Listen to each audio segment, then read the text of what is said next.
Hi guys, welcome back to another exciting video, so sit back, relax, and let's get started.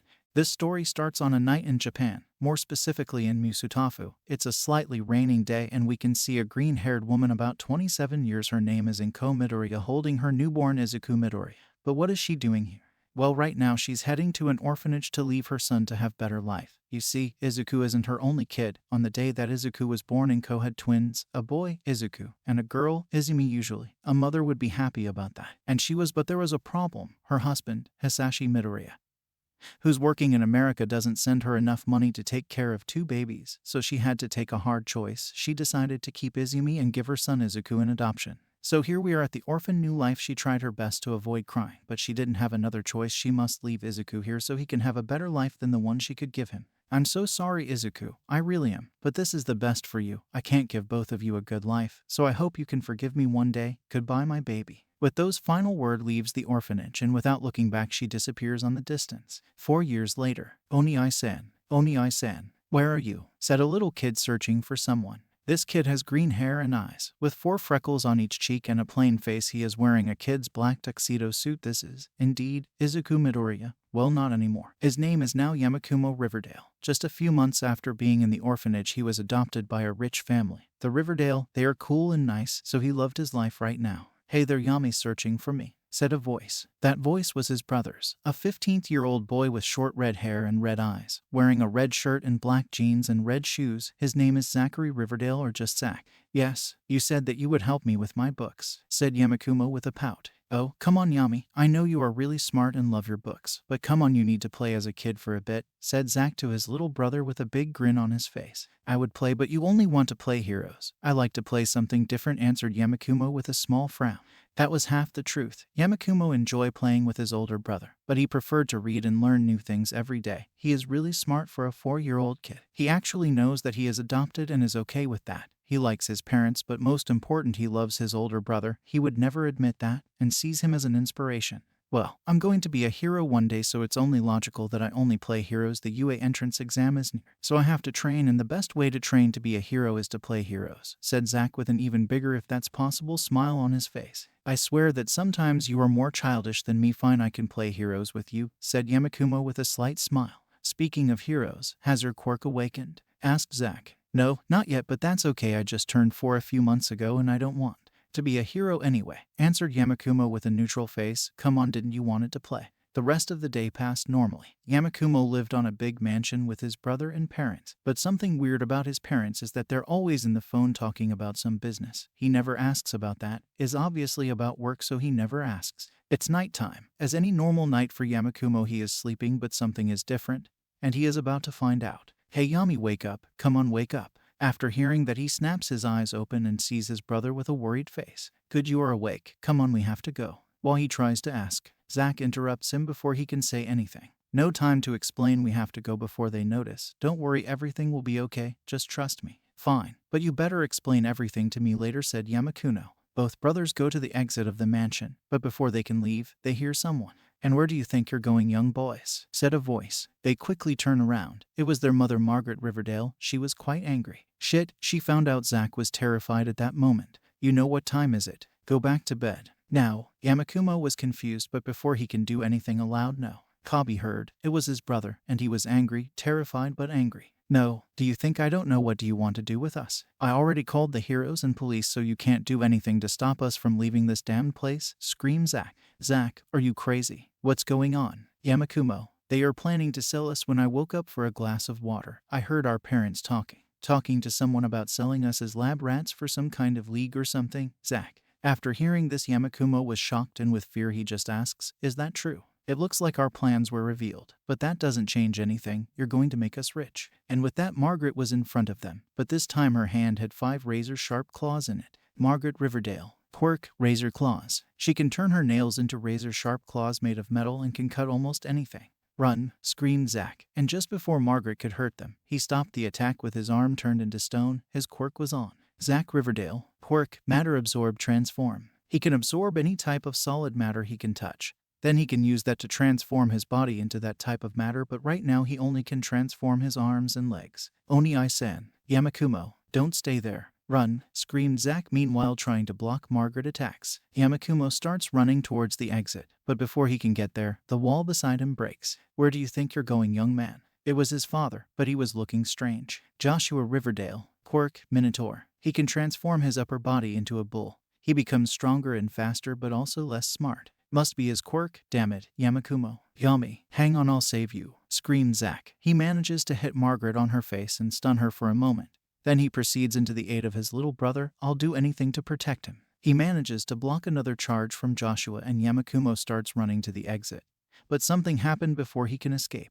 In a second, Margaret appears in front of Yamakumo and slashes him on the face with her claws. NOOO. Zack screamed in fear. He proceeds to check on his little brother. He is alive, but the cut went directly to his right eye. He has lost it. Don't worry, you'll be okay, I promise. Zack proceeds to take his brother and run the faster he can while being persecuted by Joshua and Margaret. Zack manages to lose them and find a safe place to wait until the police arrives. In that moment, Yamakumo wakes up. Zack, what happened? Why my face hurts? Yamakumo, I'm sorry, Yami. This is all my fault. I tried to escape with you, but I just ruined it. Zack, back there you were amazing. You were a hero. You are a hero, my hero. You tried to save me from them, and you are protecting me. I have no doubt that when we get out of here you will be the best hero. Even better than All Might, Yamakumo said, ignoring the pain. Zack smiled. He was really proud of his little brother. Thank you, I really needed that. I think we are safe here, so now we wait in AGH. He didn't finish because 5 long claws pierced his chest. Zack knew, oh, you really thought that you could escape from us? It was Margaret. She proceeds to throw Zack's body away. Now Yami, be a good kid and stop resisting, demanded Margaret. Yamakumo didn't do anything. He just stares at Zack's body. I see you don't want to cooperate. Fine by me. Our buyers only need your bodies, so it doesn't matter if I kill both of you here, said Margaret as she prepares her final attack to Yamakumo. Though it's the only thing Yamakumo says. And before Margaret's attack lands on him, a giant flare emerges from Yamakumo's body, burning Margaret's hand. Og, what? Margaret screams on pain while holding her burned hand. On the floor, a completely weak Zack is watching. His quirk awakened fire. Cool. It's the last thing he thinks before passing out. You killed him, Yamakumo says darkly. The fire starts growing. What are you doing? Asks Margaret in fear. They can't get near, they'll get burned, and they can't escape. Everything is burning. You killed him. Yamakumo screams. The fire starts to back away. Stop. Divided by no. Joshua and Margaret scream. You killed him. A final scream from Yamakumo is heard, and then a big fire explosion happens, and then black, just black. A few hours later, Yamakumo wakes up. He's in a white room, in a white bed. I'm in a hospital, he realizes. I see you are awake, kid. Yamakumo turned into the voice. It's a police officer or something similar. My name is Tsukachi Naomasa, and I need you to tell me what happened back there. Yamakumo starts to explain exactly what happened. And by the time he ends, half an hour passed. Thanks for the information, kid.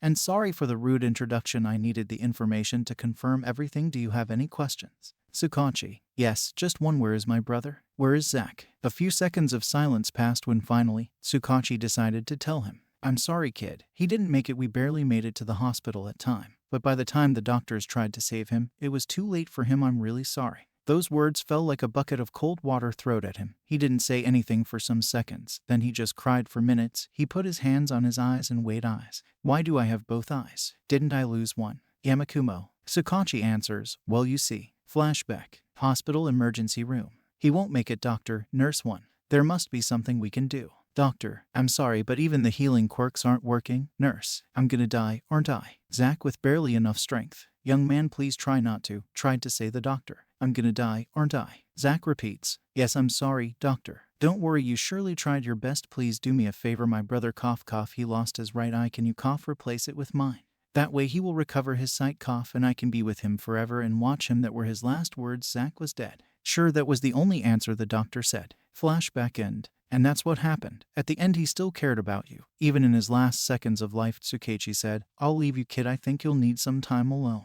After Tsukachi leaves, Yamakumo is alone with his thoughts. Oni-san. After that, this day was known as the Riverdale incident. A few days later, a few days had passed and Yamakumo is back at the orphanage, the same orphanage he was before being adopted, before knowing his brother. Since he come back, he was always alone. He didn't want to be with anyone but his thoughts. He doesn't want to be there. He wants to honor his brother's dream. He will become a hero. He owes that to him. He has a part of him. And he will honor his brother and fulfill his dream, but he can't do it here. He has to get out of the orphanage. But not by him being adopted. He doesn't want to repeat the Riverdale incident. He has made his mind. That night Yamakumo Riverdale, or from now on only Yamakumo, escaped the orphanage and disappeared with only one goal: to become a hero. No matter what's the cost, he will become a hero. It's been a few weeks after the Riverdale incident and Yamakumo escaping from the orphanage. It was a cold night like all past nights. Yamakumo was now wearing a black sweater with a dark green t-shirt inside, black pants and black shoes. He is green haired, and his left eye is also green. He also has 4 freckles on his left cheek. He now has 3 claw-shaped scars that start from his right cheek to the right side of his forehead, passing through his right eye, which is now red. It's getting cold. I must find a place to stay the night and eat also. I need to find a way to get money. I barely have enough for a few days. I can't steal it. Heroes don't steal. Yamakumo had some money remaining from the Riverdales. They gave him some money for his 4th birthday. But it started to run out. He wonders how the money survived burning from his quirk. Right, his quirk. He doesn't know much about it. He only used it once and passed out. The only thing he knows is that his quirk is a fire-type quirk, maybe like Endeavor's. Is Endeavor his real parent? Wait, his real family? I never thought about them. Who are them? Are they still alive? Why did they leave me? I could go back to the orphanage to search, but that means to stay there. And I don't want that. I won't jump to any conclusion. They must have a reason to leave me at the orphanage. I'll find a way to get to them and ask their reasons, but right now, I have to focus on my survival. Yamakumo sits on an alley dumpster and start thinking about what he needs right now. First, I need a place to stay and eat. Then I need a way to gain some money, maybe a job, but what kind of job would hire a 4-year-old kid? I'll search some other way. Finally, I'll need a place to train my body and quirk. If I want to be a hero, I need to train. Lost in his thoughts, he didn't notice 3 persons getting near to him. Hey there, kid, are you lost? How about you give us that nice backpack you have, and we leave you alone, said the first guy, pulling out a razor. Why should I do that? I don't fear you, answered Yamakumo. Look at that. We have a brave one. Okay, kid, you asked for this. After this, the first guy launched himself against Yamakumo and tried to cut him. Watching this, Yamakumo barely avoided the attack, resulting in him getting a small cut in his right cheek. Trying to counterattack, he activates his quirk by reflex. But he still couldn't control it very well, so the flames weren't too big. Nice quirk you have there, kid, but it seems that you can't summon big flames. You are pathetic. Yamakumo attacked him with a small fireball, but it was easily avoided. This is where the other 2 guys join in. The 3 guys started to beat Yamakumo on the floor. He was trying. Punches and kicks were shoot at him. Not so though right now, huh? Leave me alone, Yamakumo shouted, and in response his fire started to grow in an instant.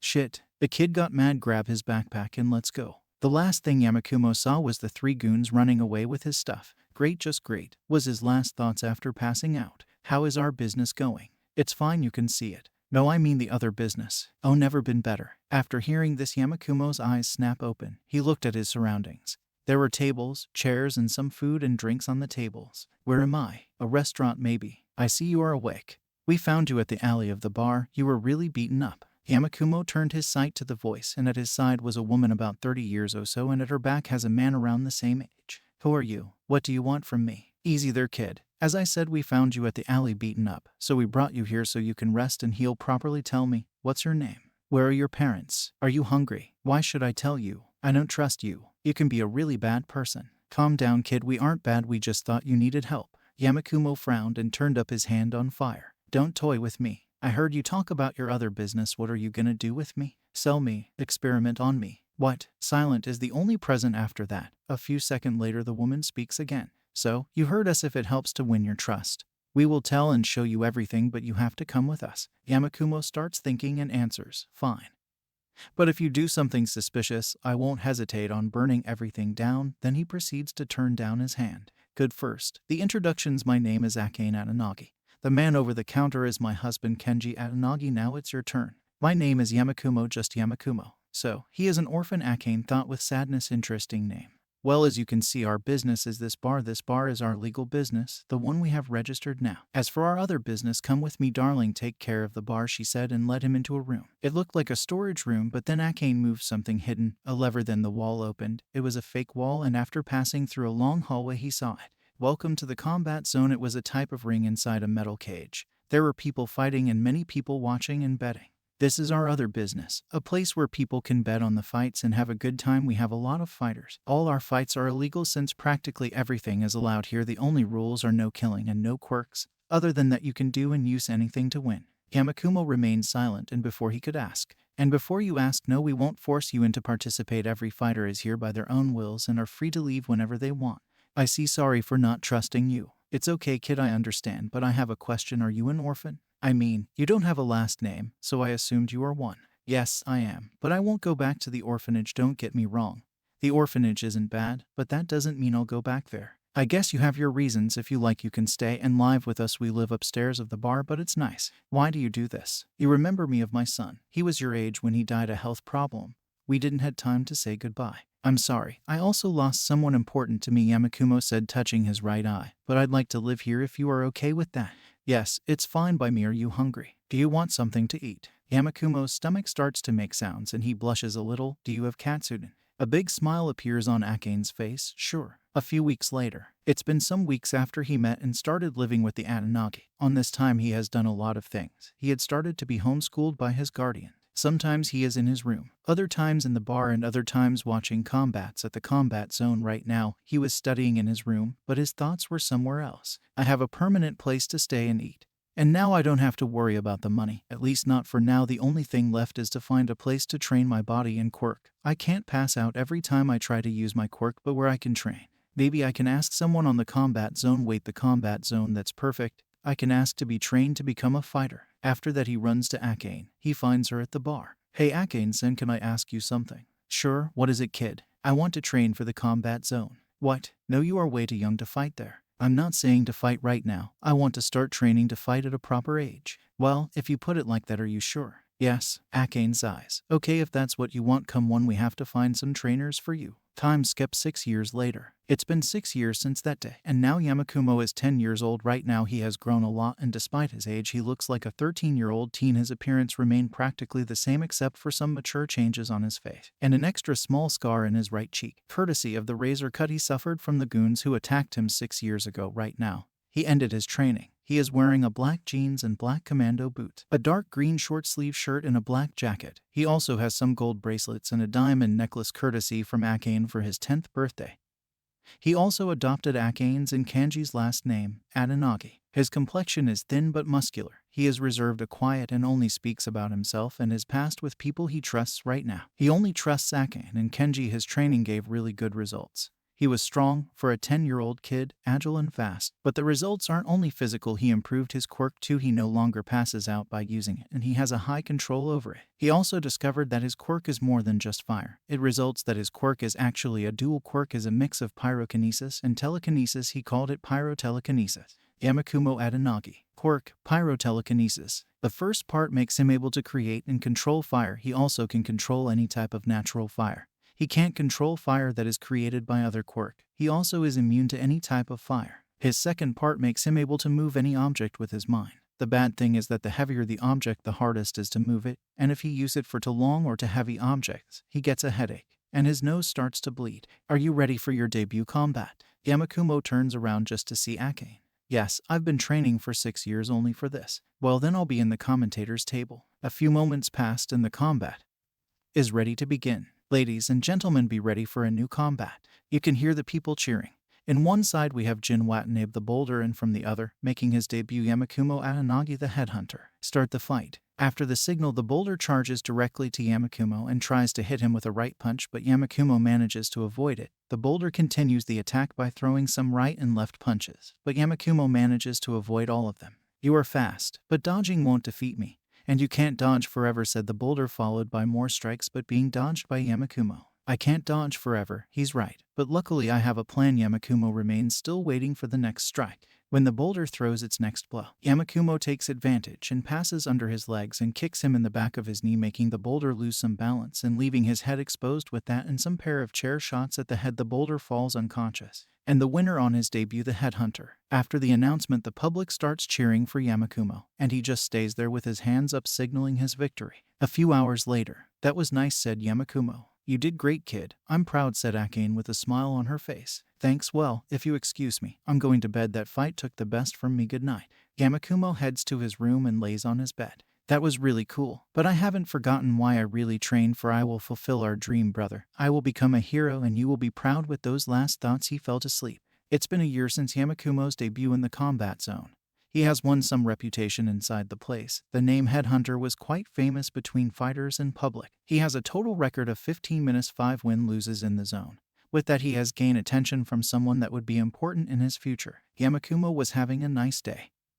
He woke up and trained for an hour, then he studied some stuff from his books. He got interested on hacking stuff, but he wasn't really good at it. Now he was heading back home from the grocery stuff. Akane asked him to buy some stuff for the bar, but this is where his day turned more interesting. In his way back, some goons tried to rob him. Keyword tried. Thanks to his training and skills, he got rid of them easily. Those are some nice moves you got there, kid. Yamakumo turned around to the source of the voice, finding a guy wearing black and red clothing that looked like bulletproof clothing and had 6 small folding knives, 3 on the right side and 3 of the left side, with 2 pairs of pockets beneath them, but the most important was a mask covering his face. "Who are you? Or what are you?" asked Yamakumo, preparing to run or in the worst case to fight. "My name is Stendhal. I was patrolling the area when I saw what happened to you, but it looks like you had everything under control. Are you a hero?" "Kind of. I do some heroic stuff, but it's not legal." "I don't understand, how can you do heroic stuff but being illegal at the same time?" "Have you ever heard about vigilantes? We are some people who voluntarily carry out duties usually done by pro heroes without paying attention to the law. The problem is that due to regulations and quirk restriction laws, we are not legally allowed to do this stuff." "Vigilantes, huh? That's interesting. Maybe that can be a good way to become a hero, since I probably won't be able to enter a hero school, since I don't have any academy records due to me being homeschooled." Yamakumo was starting to consider becoming a vigilante, but he will need some guidance. Maybe this Stendhal guy can help. "Hey, Stendhal, right. How can someone become a vigilante?" "So, you want to become a vigilante?" "Why? My real dream is to become a hero, but I'm not stupid. Thanks to my past, I won't be able to enter to any hero school. I was homeschooled and without any registration on a school, so technically I never went to school." "I see. But before I can tell you anything, I need to learn that past of yours and your reasons to become a hero." Yamakumo proceeds to tell him about his past. From him being adopted, the Riverdale incident, when he met the Atanagi, his training in the combat zone until this day. "Wow, this kid surely had a rough life. I can see that fire in his eyes." "That's the same fire I see on All Might. He might be worth it to train." Those were Stendhal thoughts about Yamakumo. "Tell you what, kid, you just get yourself a new teacher. I will teach everything you need to know to become a vigilante." "Really? Thank you very much. I won't let you down." "Don't thank me yet. First you will have to survive to my training, then you can thank me. You can't go back now, and don't worry, I won't take you away from your guardians. Once your daily training is over, you can go back to your home to rest." "I understand, but first I need to deliver these groceries to Akane-san." "Fine, I'll wait you here. Hurry up, I don't have all day." After this talk and then delivering the groceries, Yamakumo's training to become a vigilante started.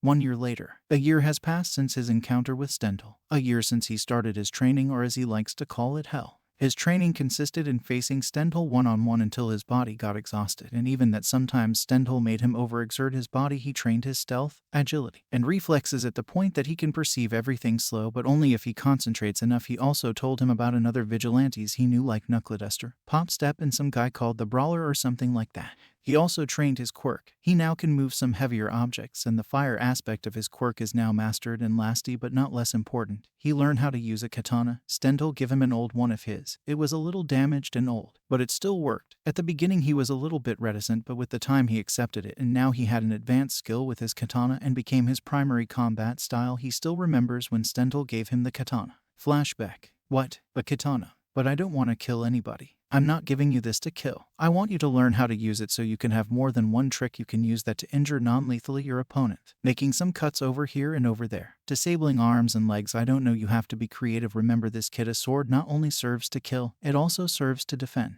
"I see how you put it like that. I guess I can give it a try." Flashback end. He laughed at that memory. He had a lot of good memories with Stendhal. Speaking of Stendhal, he wanted to see him. Arriving at the place, he found Stendhal waiting for him. "Do you wanted to see me?" "Yes, it's been a year since I started training, and now I can say that your training is over. You impressed me. I thought you would quit, especially when I gave you that katana." He laughed at the memory. "Really? Well then, I should say thank you. Now without you I wouldn't know what to do." "It is nothing, kid. I actually enjoyed it, but I must tell you something. I'm leaving to Hasu." "What? Why? With you here I don't have any reasons to stay. I know you'll do fine. You were in some of my patrols. Heck, you even helped me with some duties. Make me proud, headhunter. Goodbye." With those final words he leaves. Yamakumo stares at the place where Stendhal was standing just moments ago. He cried, but then composed himself and spoke. "Thank you, Stendhal, and wherever you go, good luck with that." He started his new career, the vigilante headhunter. "Good luck, kid. Maybe one day you will become a hero, a real one." A few months had passed, and the vigilante headhunter started to get known. He always appears on places where the heroes never patrol. And his known deeds were stopping robbing attempts, rape attempts, and catching some criminals, and you always found out the criminals with multiple cuts in their bodies. Today wasn't an exception. He just saved some people from a rob attempt and in his getaway.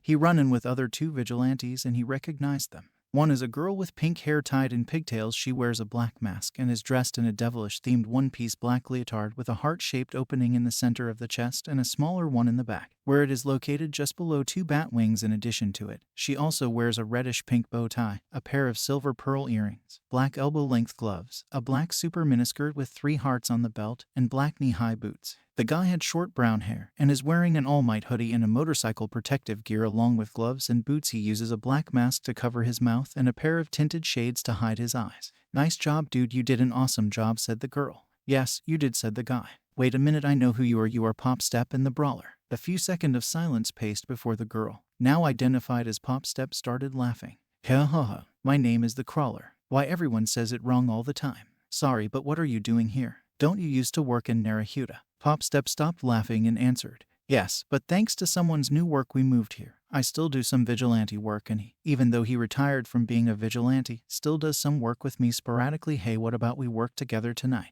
It'll be fun." "Pop, I'm not sure about." Before the Crawler could say more, Yamakumo interrupted. "Sure, I always wanted to work with other vigilantes. My name is Headhunter if you want to know." "Nice. Let's go Hunter, let's go Brawler, haha." "Really? You too?" After that, the 3 vigilantes patrolled for the rest of the night. Another month passed and nothing out of the normal happened. Sometimes he does some patrolling with Pop Step and the Crawler, and other times alone. He sometimes also hangs out with Pop Step and the Crawlers in their civilian lives, where he learned their names: Kazuho Hanyama, Pop Step, and Koichi Hamawari the Crawler, and quickly becoming good friends. Right now, Yamakumo was in a park near the center of the town. He was thinking about everything that happened since meeting Stendhal and asking himself how Stendhal was doing. And he could still be thinking, but a sudden voice interrupted his train of thoughts. "Are you okay?" It was a short girl of a rather thin build, with honey brown hair, curved inwards in a mushroom-shaped bob that reaches just below her narrow shoulders. She has a long fringe that completely covers her right eye. Her eyes are wide and rather cat-like, tilted inwards with rather long lower eyelashes, and her irises are a warm brown color. Her eyes are wide and rather cat-like, tilted inwards with rather long lower eyelashes, and her irises are a warm brown color. She was wearing a white short-sleeved shirt with a pink skirt and brown boots. "Yes, I'm okay. I was just thinking about a good old friend. My name is Yamakumo Atanagi, by the way." "Oh, sorry, I'm Kinoko Komori, but you can call me Kinoko. And I'm going to become an idol hero." "You want to become hero, huh? That's nice. If you let me ask, what is your quirk?" "Of course, my quirk is called Mushroom. It allows me to spread various types of fungus spores from my body. The spores will quickly grow into full-grown mushrooms once they make contact with a solid surface. The mushrooms can grow from various surfaces, including my surroundings, my own body, and even my opponent's body, but they only last for 2-3 hours. The spores spread better in a humid environment." "Wow, that's a really powerful quirk. I'm a 100% sure that you will become a hero."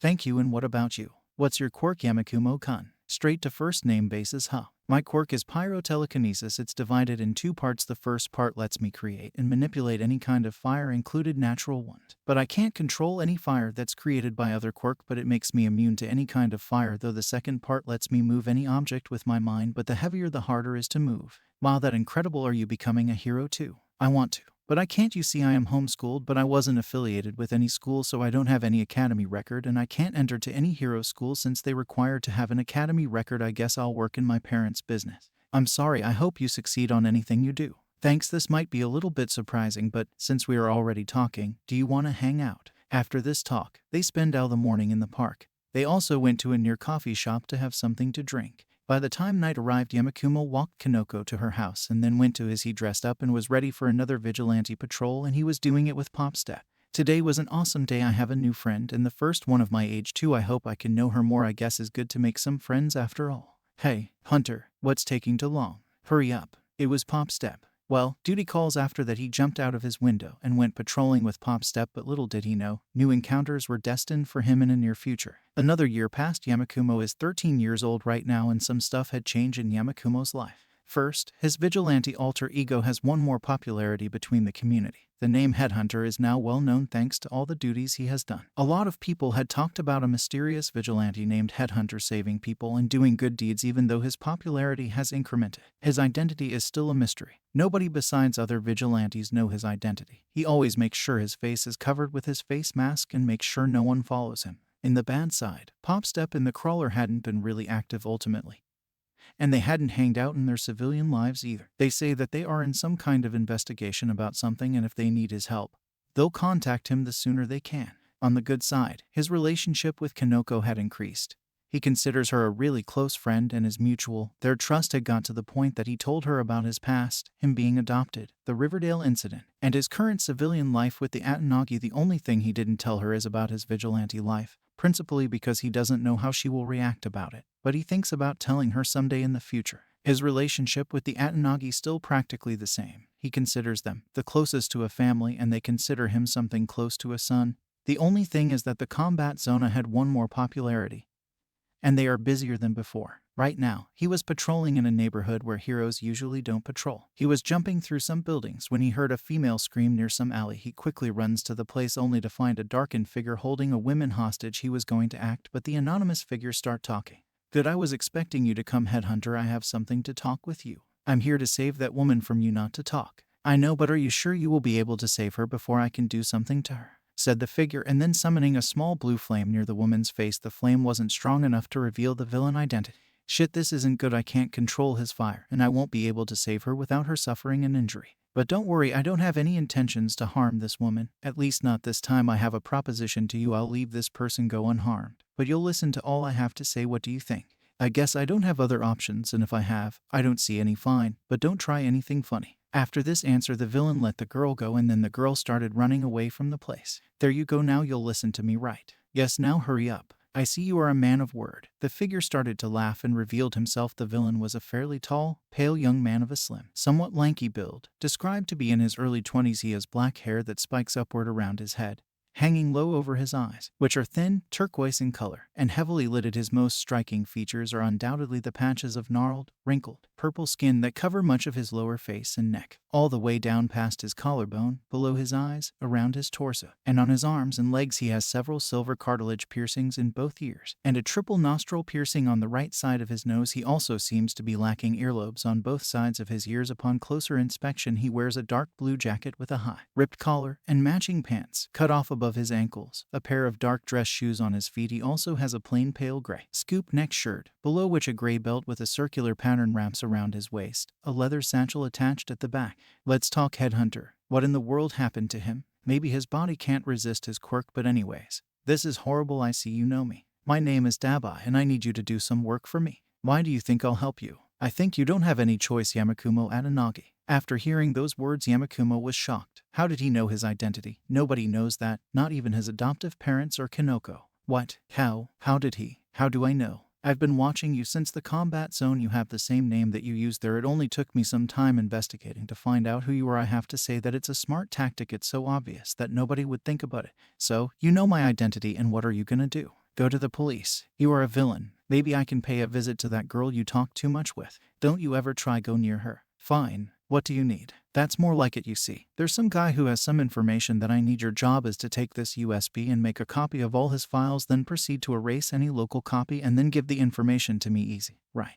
Okay. Questions. What is this information about? Why do you need it? And who is this guy you're talking about? First, you don't care. Second, you don't care. Lastly, the guy's name is Ibuki Morino. He's the boss of some trashy gang.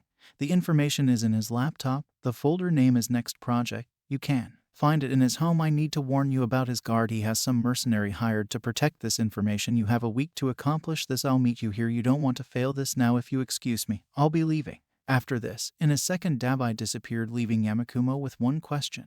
How am I going to do this? A day has passed, and the night has arrived. Yamakumo was in the top of a house near the objective's house. The house was actually a big mansion, probably bought with illegal money. According to Dabi's information, the laptop was somewhere in the bedrooms. The good thing is that thanks to Ibuki's corruption with some police agents, he could use his quirk inside the mansion. Even though Dabi didn't give him any map or something, the house design was similar to the Riverdale's mansion, but one he used to live in, so this shouldn't be a hard job.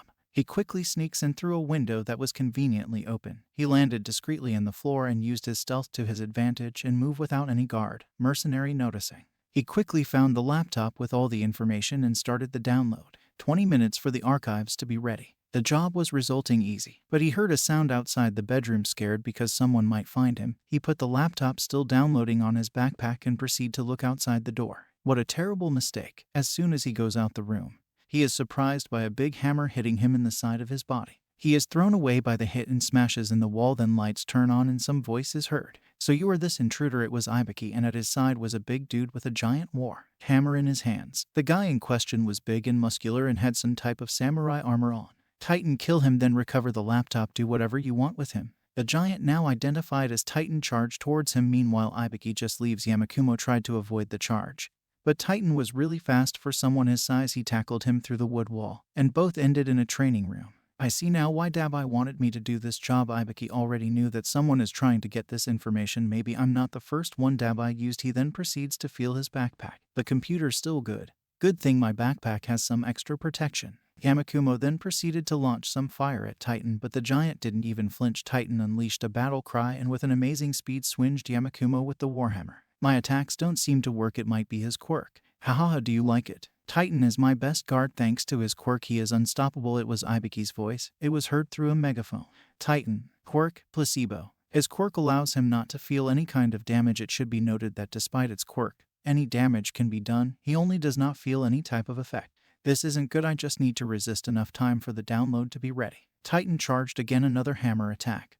But this time Yamakumo was able to avoid it. He then proceeds to move a boxing bag with his telekinesis and launch it at Titan. Even though the attack didn't do much, it was enough to slow down Titan. Yamakumo then launched some fire to the floor beneath Titan, successfully burning it and making Titan fall to the lower floor. "This isn't gonna stop him. I must find a way out of here. I'll find a way to get rid of the laptop later." Yamakumo started running to the stairs to get to the exit, but he was surprised by the appearance of two individuals. "You got through, Titan, but he isn't the only one I present to you, the Akazi brothers." It was Ibuki talking again. "Jugo and Karin Akazi. Quirk, porcupine. Both brother and sister have the same quirk. It allows them to grow thorns and shoot them to any objective like a projectile." The Akazi started to shoot some thorns at him. He quickly summoned a firewall for protection and stared, running the other way. "If I can't go down, I'll go up. I might find a way out on the roof." Before he could get to the stairs, from the wall beside him appeared Titan again. He tackled him again, troughed the wall again, and ended up in the backyard. After hitting the ground, Yamakumo saw how Titan and the Akazi brothers reunited to fight him. "Well, I'm out, but now I must find a way to defeat them." "Wait." Yamakumo now paid attention to Titan. His armor was now broken and some of his burned skin can be seen. "Wait, burn. His skin is burned, maybe from my attacks. That means that he can be damaged. Maybe his quirk prevents him from feeling it. But he can still be damaged." He looked at his now unmasked face and was shocked with what he saw. His mouth is sewn. He looks like he is suffering. Does the Akazi brothers are the same? They are only toys for Ibuki. I have to put the out of their misery. After those thoughts, Yamakumo drew his katana, lit up his left arm, and prepared for the second round against Titan and the Akazi brothers with only one question. "How am I going to defeat them? How am I going to defeat them?" Yamakumo was facing three strong opponents. The Akazi brothers, both long-range fighters, and then there is Titan. Thanks to his quirk, he doesn't feel the pain of his injuries. "Okay, Yamakumo, you have two long-range fighters and a big guy who doesn't care about your attacks. Just another normal day at the job." Titan charged again with his hammer. Luckily, Yamakumo was able to dodge the attack. He's slower than before. Maybe his injuries are affecting him. He might not feel them, but he's getting weaker. This is when the Akazi brother decided to attack again.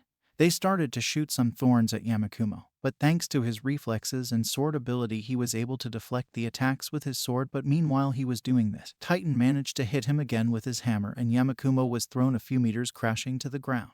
"FCK, I have to get rid of one of them. If not, this will be impossible." Yamakumo thought this while coughing some BLD. "Sorry, Titan, this will hurt me more than you literally." "You don't feel anything." Yamakumo got ready.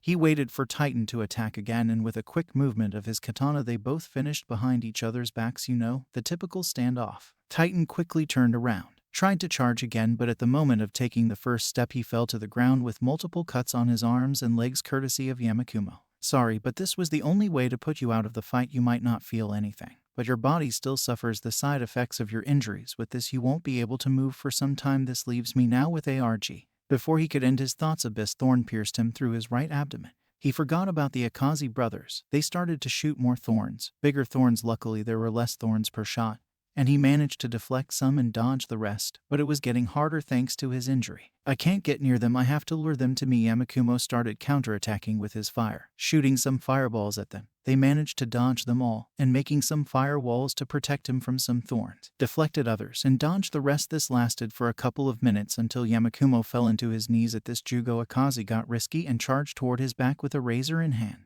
A sly smile appeared in Yamakumo's face when Jugo was close enough. He lit his back on fire and managed to hit Jugo. You fell for it. Jugo fell to the ground unconscious. Karin got mad and charged towards Yamakumo with another razor in hands. Both started clashing their respective weapons while jumping towards the rooftop of the mansion, but Yamakumo was getting slower. Luckily, he managed to avoid another slash from Karin and quickly shooting a fire blast toward her, successfully launching her into the ground unconscious. I did it. Yes. Now I only have to. Before he could finish his thoughts, the floor, or maybe roof in this situation, broken from their Titan emerged. How is he able to walk? He's supposed to stay in the ground for at least an hour. Shit, I'm on the edge of the roof, and in my state I won't be able to dodge his attacks. The only choice I have is to throw him at the roof. But I have to make him charge at me. I think it's time to try that thing. Luckily, Titan decided to charge at him and both started to fall from the roof. Yamakumo quickly pushed Titan into the ground, and thanks to his weight, Titan slammed into the ground unconscious. But Yamakumo was still falling. Is now or never. He closed his eyes and prepared for the impact, which didn't happen.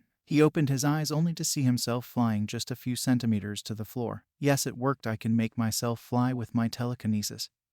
But in his joy, he started to feel a slight headache and his nose bleeding a little bit. He quickly deactivated his telekinesis. It looks like I can only use it for a few seconds. I have to train it, but that's for later. Time to check the laptop. He quickly pulled the laptop out of his backpack, and luckily by some miracle it was intact, just with the screen a little bit cracked but still functional. The download was ready. He quickly pulled out the USB, but before he could delete the files from the computer, 3 chains managed to grab and trap him. You are better than I thought, but that doesn't mean you'll get out of here alive. It was Ibuki, and the chains were emerging from his back. Ibuki Morino. Pork chain. He can summon a total of 6 metal chains from his back and can control them freely. Any last words? Ibuki said while laughing. Yes, you should have gone for the head. After saying this, Yamakumo shot a fireball from his mouth. But it wasn't directed to Ibuki but to his laptop.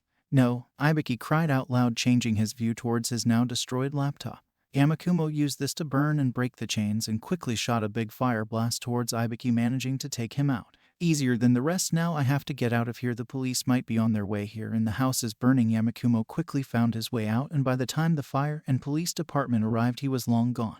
Yamakumo was now in a near alley. He was exhausted, but he needed to deliver the USB to Dabi. But before that, he needs to take care of his wounds, especially the thorn that is piercing his abdomen. I'm lucky the thorn didn't touch anything vital, but before I remove it, I need a safe place to heal. My house is too far away. I'll probably bleed out before I can make it there. The closest safe places. I have no other choice. I have to go there. After these thoughts, he went towards his destination. Kanoko was ready to sleep. Her parents weren't at home right now. They stayed at their work late. She was in her pajamas and prepared her bed, but before she could rest, she heard a knock in her window. With curiosity, she opened the curtains only to see an injured Yamakumo. Yaomi-kun. She quickly opened the window, letting Yamakumo, and he quickly fell into the floor exhausted. Yaomi-kun, what happened to you? Why are you so injured? Look, Komori-sen, I need your help. I'll explain everything to you, but first I need some help, and you are the only one I can trust right now. Fine, what do you need? Also, I told you to call me Kanoko. Okay, Kanoko-sen, I'll need some peroxide, a gauze, some bandages, a towel, and a needle with a thread on it. Kanoko quickly ran out her room, and as fast as she left, she came back with all the stuff. Here you go. You better explain me what happened to you once you are okay. Of course. Don't worry, I will. Yamakumo poured some peroxide into his wound, the one with the thorn. He grunted a little bit. Okay, now I need you to help me. Once I pull out this thorn, I need you to use the towel and place it in the wound to stop the bleeding. Can you do it? Yes. Yamakumo quickly pulled out the thorn from his abdomen and screamed. Kanoko quickly covered the wound and started pressing for bleeding to stop. A few minutes later, Yamakumo told her to stop. He then took the needle with the thread. You don't want to see this, Yamakumo said, and Kanoko turns away. He started to close the wound. He screamed and grunted in the process. He then proceeds to cover the wound with the gauze and secure it with the bandages. Okay, I'm done. I guess time for me to explain myself. Yes, please. I'm so worried right now. I need to know what's going on, please. Okay, but don't interrupt me. Once I'm finished, you can ask me anything. He then started to tell her everything. He didn't leave anything out all his life, vigilante and civilian. After a few minutes, he was done and the ambient was silent and awkward. So you're a vigilante? Yes. And you planned on telling me, but you didn't know how I was going to react? Yes. And you did this job for a villain because he threatened you to hurt me if you didn't do it? Yes. Okay, she said with a big smile in her face. What? Aren't you mad or scared of me? Why should I? You did this to protect me. You fought 4 enemies and won. You're awesome. So we are okay, right? Only if you help me with something. For you. Anything. What a gentleman. Okay, I want you to help me train for the UA. I want to be as awesome as you. Sure, but before that, do you have any computer? Sure, I have my laptop here. Why? I want to know what this information is about before I deliver it. Yamakumo used Kanoko's laptop Introduced the USB and started to look. Kanoko also wanted to know. And she also started to look. The information surprised both. While all of this is information about Endeavor, real name, family, even private information, let's see. Shit, did he really do all of that to his family? That's not nice. All of this only to win over All Might. He's crazy, right, Yami-kun? Yamakumo didn't answer. He was busy watching something that caught his attention. Tauya Todoroki. He looks like Dabi. If you remove all that burned skin from him, he's presumed dead, but could he be Dabi's real identity? He was handsome, you have to give him that. Yamakumo laughed. Only you can say something like that in a moment like this. Yamakumo ended reading all the files. Okay, that was something. I'll face Dabi about his identity when the time comes. Thanks, I'll be leaving now. You sure you don't want to stay here? You look tired. Are you sure? What about your parents? They aren't here, and even if they see you, they love you. I'm sure they won't mind having you here. True, well, I guess I'll take your offer then. I'm exhausted. The rest of the night passed normally. The next day, Kanoko's parents encountered him and welcomed him. Oh, hello Yamakumo, you didn't tell us your boyfriend was coming. Kanoko. Mom, he's not my boyfriend. That's sad, Yamakumo. I would love to have you as my son-in-law. Thanks, I guess, if you excuse me. I have some things to do. Have good day. After saying goodbye to everyone, Yamakumo leaves. So polite, you do know how to pick them, Kanoko teased Mrs. Komori. Mom, the week limit had reached and Yamakumo was ready to confront Dabi. They were on the same alley they talked last time. I see you made it. I'll be honest. I thought you wouldn't make it, but what a nice surprise for me. Now give me the information. Yamakumo didn't say anything and gave Dabi the USB with all the information. Good, now if you excuse me, I'll be leaving. Sure, I'll be seeing you, Tauya Todoroki. Dabi stopped his steps and turned at Yamakumo with a shocked expression. How did you know? Easy, I did some research, Yamakumo said, pointing at the USB. That bastard. Dabi clenched his teeth. So what are you doing? Tell it to the police. No, I'm not stupid. I know if I tell this to the police, you'll do something to my important people instead. I'll make a pact with you. You and I have secret information about each other. So I thought this: you won't use or do anything about my information in any way. And I won't tell anybody about my discovery deal. Yamakumo offered a handshake to Dabi. I see you like to bargain. I like you. You have yourself a deal, Dabi said, and proceeded to shake hands with Yamakumo. After that, both parted their own ways, only to not see each other again, at least for some years. Yamakumo started training with Kanoko at the day, and in the nights he continued his duties as vigilante. Little he knew, a mysterious figure started observing him from the distance every night. Another year has passed, and now we are at night, and a woman was coming out from work. She was leaving late thanks to some extra work she had to do. She had a fox quirk that gives her a fox appearance. She was calmly walking on the streets, but suddenly a pair of hands grabbed her and pulled her inside an alley. The girl was grabbed against a wall. She saw at her aggressors and saw 3 thugs. One was in front of her and the other 2 were at first one's back. Okay girl, as you can see, you don't have other options but to do anything we say. Now give us everything you have.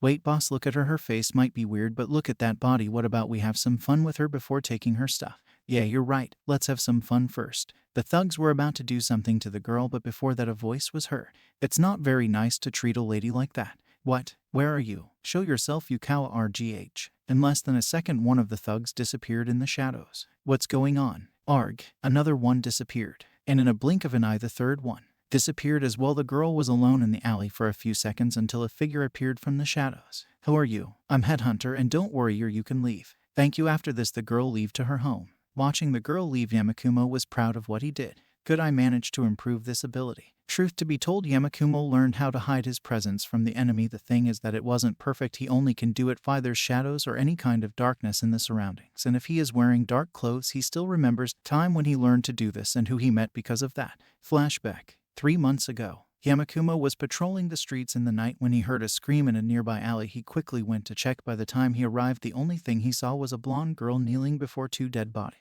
Hey, are you okay? What happened here? They were trying to do bad things to me, so I killed them, said the girl in a casual tone. She proceeds to stand up and turn at Yamakumo. Her face was covered in BLD, and she had a sadistic grin on her face. Oh, I love your scars, but you'll look even better with more. With that said, she disappeared in seconds and quickly appeared behind Yamakumo with a knife on his neck. Shit, how did you? Do you like it? I can hide my presence from my preys and kill them without them even realize it. What about this? I can show you how to do it, or at least the basics of this, and you will shut up about today. I guess I don't have any other choice then. Very well, you win this time.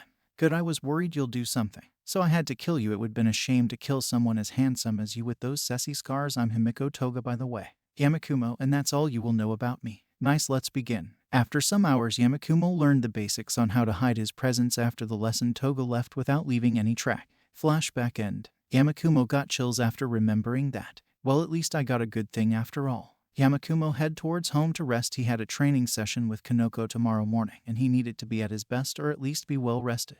The next day, we are now at the training gym of the combat zone where Yamakumo was training Kanoko. Of course, he didn't train her as hard as Stendhal trained him, but he still helped her improving some of her skills. Kanoko has good combat ability. He helped her and now she has good close combat skills. He also helped her a little bit with her quirk. She developed some interesting techniques, but aside of that he couldn't do anything else right now. They were having a friendly spar, or better said, Kanoko trying to land a hit on Yamakumo. A few minutes passed and Kanoko fell into her knees. You know what? I give up. It's impossible to hit you. Hey, don't say that. You are clearly getting better every day. Then why I can't hit you? You landed some hits on me, you just don't realize it, and even if you didn't, I have 3 years of experience thanks to my vigilante work. It's obvious that you will have it hard to hit me. I guess you're right, I won't give up then. By the way, how is your work going? It's fine. I guess lately there's less crime so I don't do much. And your vigilante friends? I don't know, I haven't listened from them for a while now. Do you think they are okay? They are tough people, I'm sure they are okay, but enough talking. Let's continue your training. Yes, sir, I'm glad your guardians let us use the gym from the combat zone. It's the best place for training, at least until I get into UA. In that we agree. After a few more hours of training, both teenagers decided to spend the day together doing normal stuff. By the afternoon, Yamakumo walked Kanoko to her house, and after some teasing from Kanoko's mother, he went back to his home. He decided not to patrol tonight, but before he could reach his home, he received a message. Hello, it's been a while since last talk. I can't say much not in here, but we need your help. Meet us tonight at the same place we met for the first time. There will be more people in there. Please be there. P.S. Pop step. I better get ready, it will get dark soon. The night has arrived. The city was calm and silent, and Yamakumo was heading to the meeting point with a lot of questions in his head. It's been a year since last time I heard about them. The last time they were investigating something. Does this have to do with that? Either way, I'm eager to see them again. By the time he arrived, he could see them. Pop step in the crawler. He smiles because of that. He then realized there were 3 more persons in there. He quickly joined them. Hey, I received your message. It looked important. What's going on? Headhunter. I'm glad you could make it, said Pop step with a big smile on her face. Let me introduce you to everyone so we can begin. This big guy is Knuckleduster. He was our partner back there in Naruhuda. The guy in question was a towering, heavily muscled man. He has short dark hair, invisibly thick eyebrows, and possesses heavy stubble and a prominent scar running diagonally down his left cheek. His costume consists of a simple wraparound black mask tied over the top of his head, a tight-fitting dark shirt, jeans, boot, and a long hunter green trench coat on his hands. He wears a pair of dark gloves topped with a pair of brass knuckles, or knuckledusters, from which he derives his name. So, he is the guy you've been talking about. He looks a little young, but I'm not complaining. If you trust him, I'll trust him too. Nice to meet you, Headhunter. Knuckleduster proceeded to shake hands with Yamakumo. Nice to meet you too, sir. They talked about you a lot when we hanged out. Okay, let's continue here. This guy in blue outfit is Sub-Zero. We met him and his friend when investigating. They are nice guys and really trustworthy. The guy was dressed in a familiar, blue-garbed ninja-like uniform which Yamakumo recognized. Wait, Sub-Zero. Like the character in that old game. Mortal Kombat, was it? Ah, so you know the game. Yes, I inspired my costume and name on that character since my quirk is identical to his. Cool, nice to meet you. They proceed to shake hands and Pop Step then introduced the last person. This guy is Scorpion. He is Sub-Zero's partner in battle. They are both vigilantes. The guy wears a similar outfit as Sub-Zero. The only difference is that his suit is more aggressive and is yellow color. Let me guess, Mortal Kombat, and your quirk is identical to the Scorpion character of the games. Yes, nice to meet you then. After the introductions were done, the crawler started speaking. Now that everyone knows each other, let's begin with why we brought you here. I don't know if you are familiarized with the trigger drug. If you are not, let me explain. The trigger is a type of drug that gives a boost to an individual's quirk, simultaneously weakening their sense of reason. Originally, trigger was created to massively enhance the power and potency of weak quirks. However, it was soon used for criminal activities. So it was banned in many countries, including Japan, of course. That didn't stop the criminals from putting their hands on that drug. At the beginning, we thought it was some kind of illegal exportation, but then we discovered that it was, in fact, being manufactured here in Japan.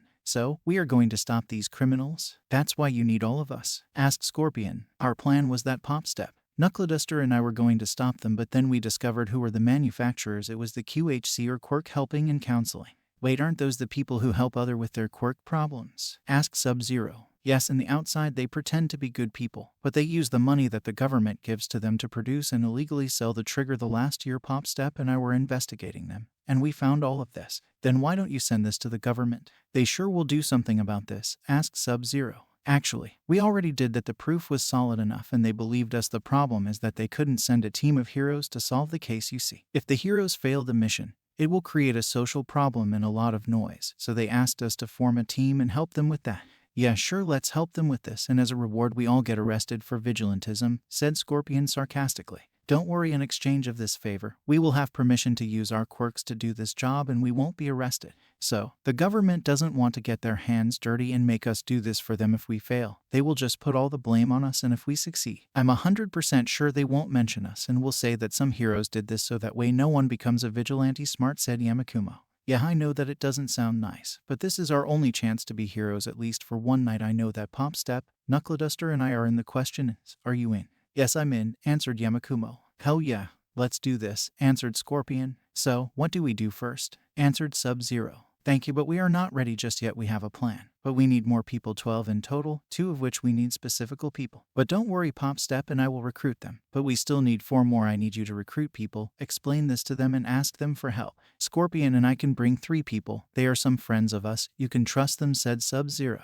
What about you, Headhunter? Yamakumo was quiet for a second, but then he answered, I know a guy, but the question is if he will help us. He isn't exactly a good guy anymore, but his ideals might be strong enough for him to help us. Make anything you can to recruit him. I will need the names of everyone you bring so that way the government knows who will help. I need them before a week passes. We have a week to prepare. We will reunite here to talk about the plan and start the trigger assault. Until then, you are all dismissed. Good luck. With those final words, everyone leaves and starts the preparations for this assault. Attention to all passengers. Next train leaving to Hasu will depart in 10 minutes in the platform 3. Thank you. That's what Yamakumo heard through the megaphone from the station. He was already in the train to Hasu. Why, you ask? Since last night reunion with the other vigilantes, they concluded that they needed help for the job they would do in a week. He was currently trying to recruit the only person he knew could help. The problem is that this person is currently in Hasu, and it is very likely that he will reject the request for help. The train started moving.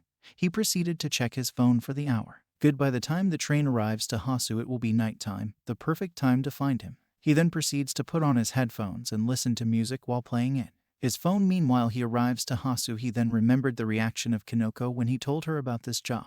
Flashback to this morning. You are doing what? That was Kanoko. She was shocked about what Yamakumo told her. What you heard? I'm going to Hasu tonight to recruit him for help in this job.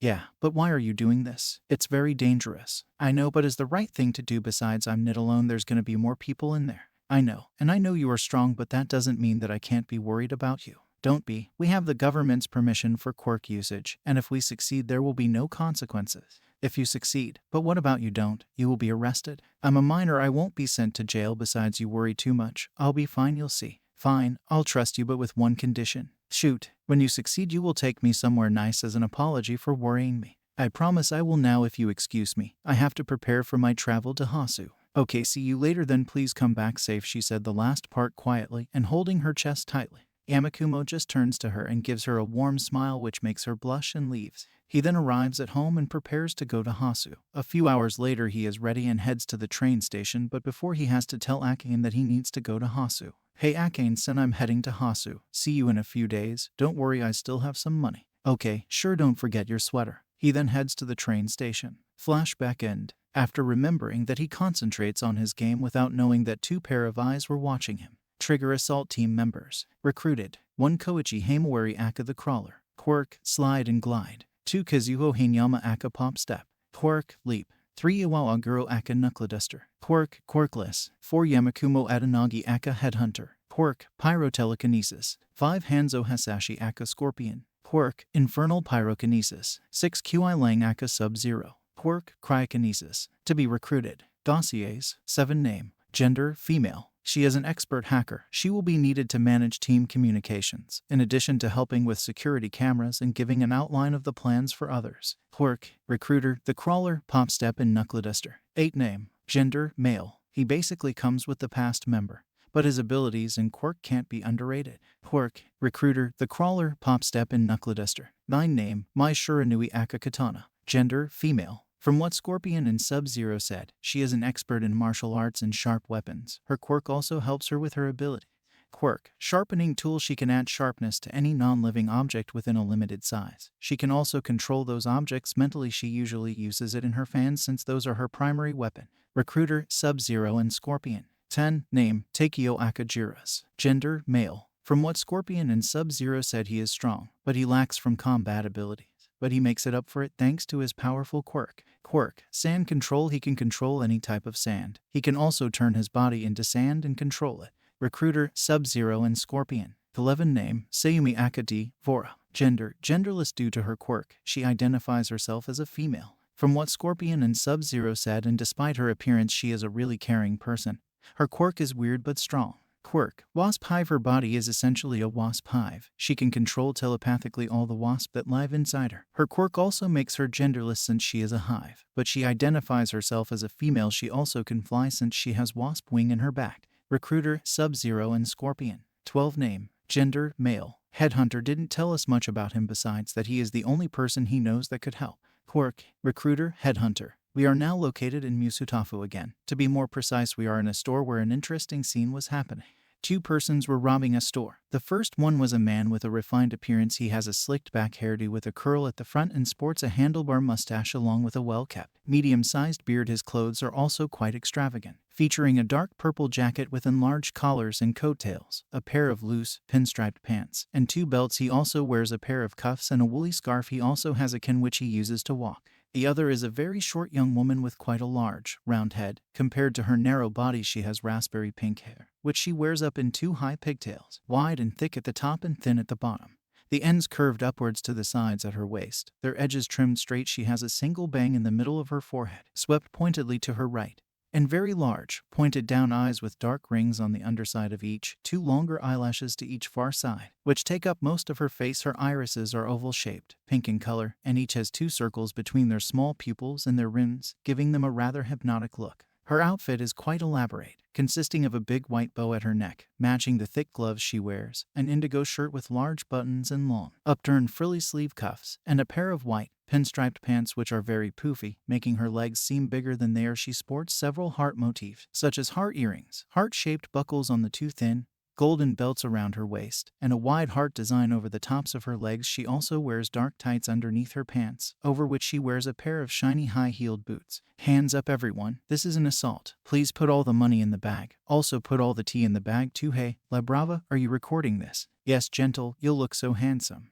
Good, this is gonna be the best one from all, at least for now. When the employees finished filling the bag, he and her partner exit the store, but the police were already in the place. Hands up, gentle criminal, you are under arrest. This also goes for your partner. I don't think so. This is not the end of my gentle apparitions. After saying this, he grabbed La Brava and with the help of his quirk he started jumping far away from the scene.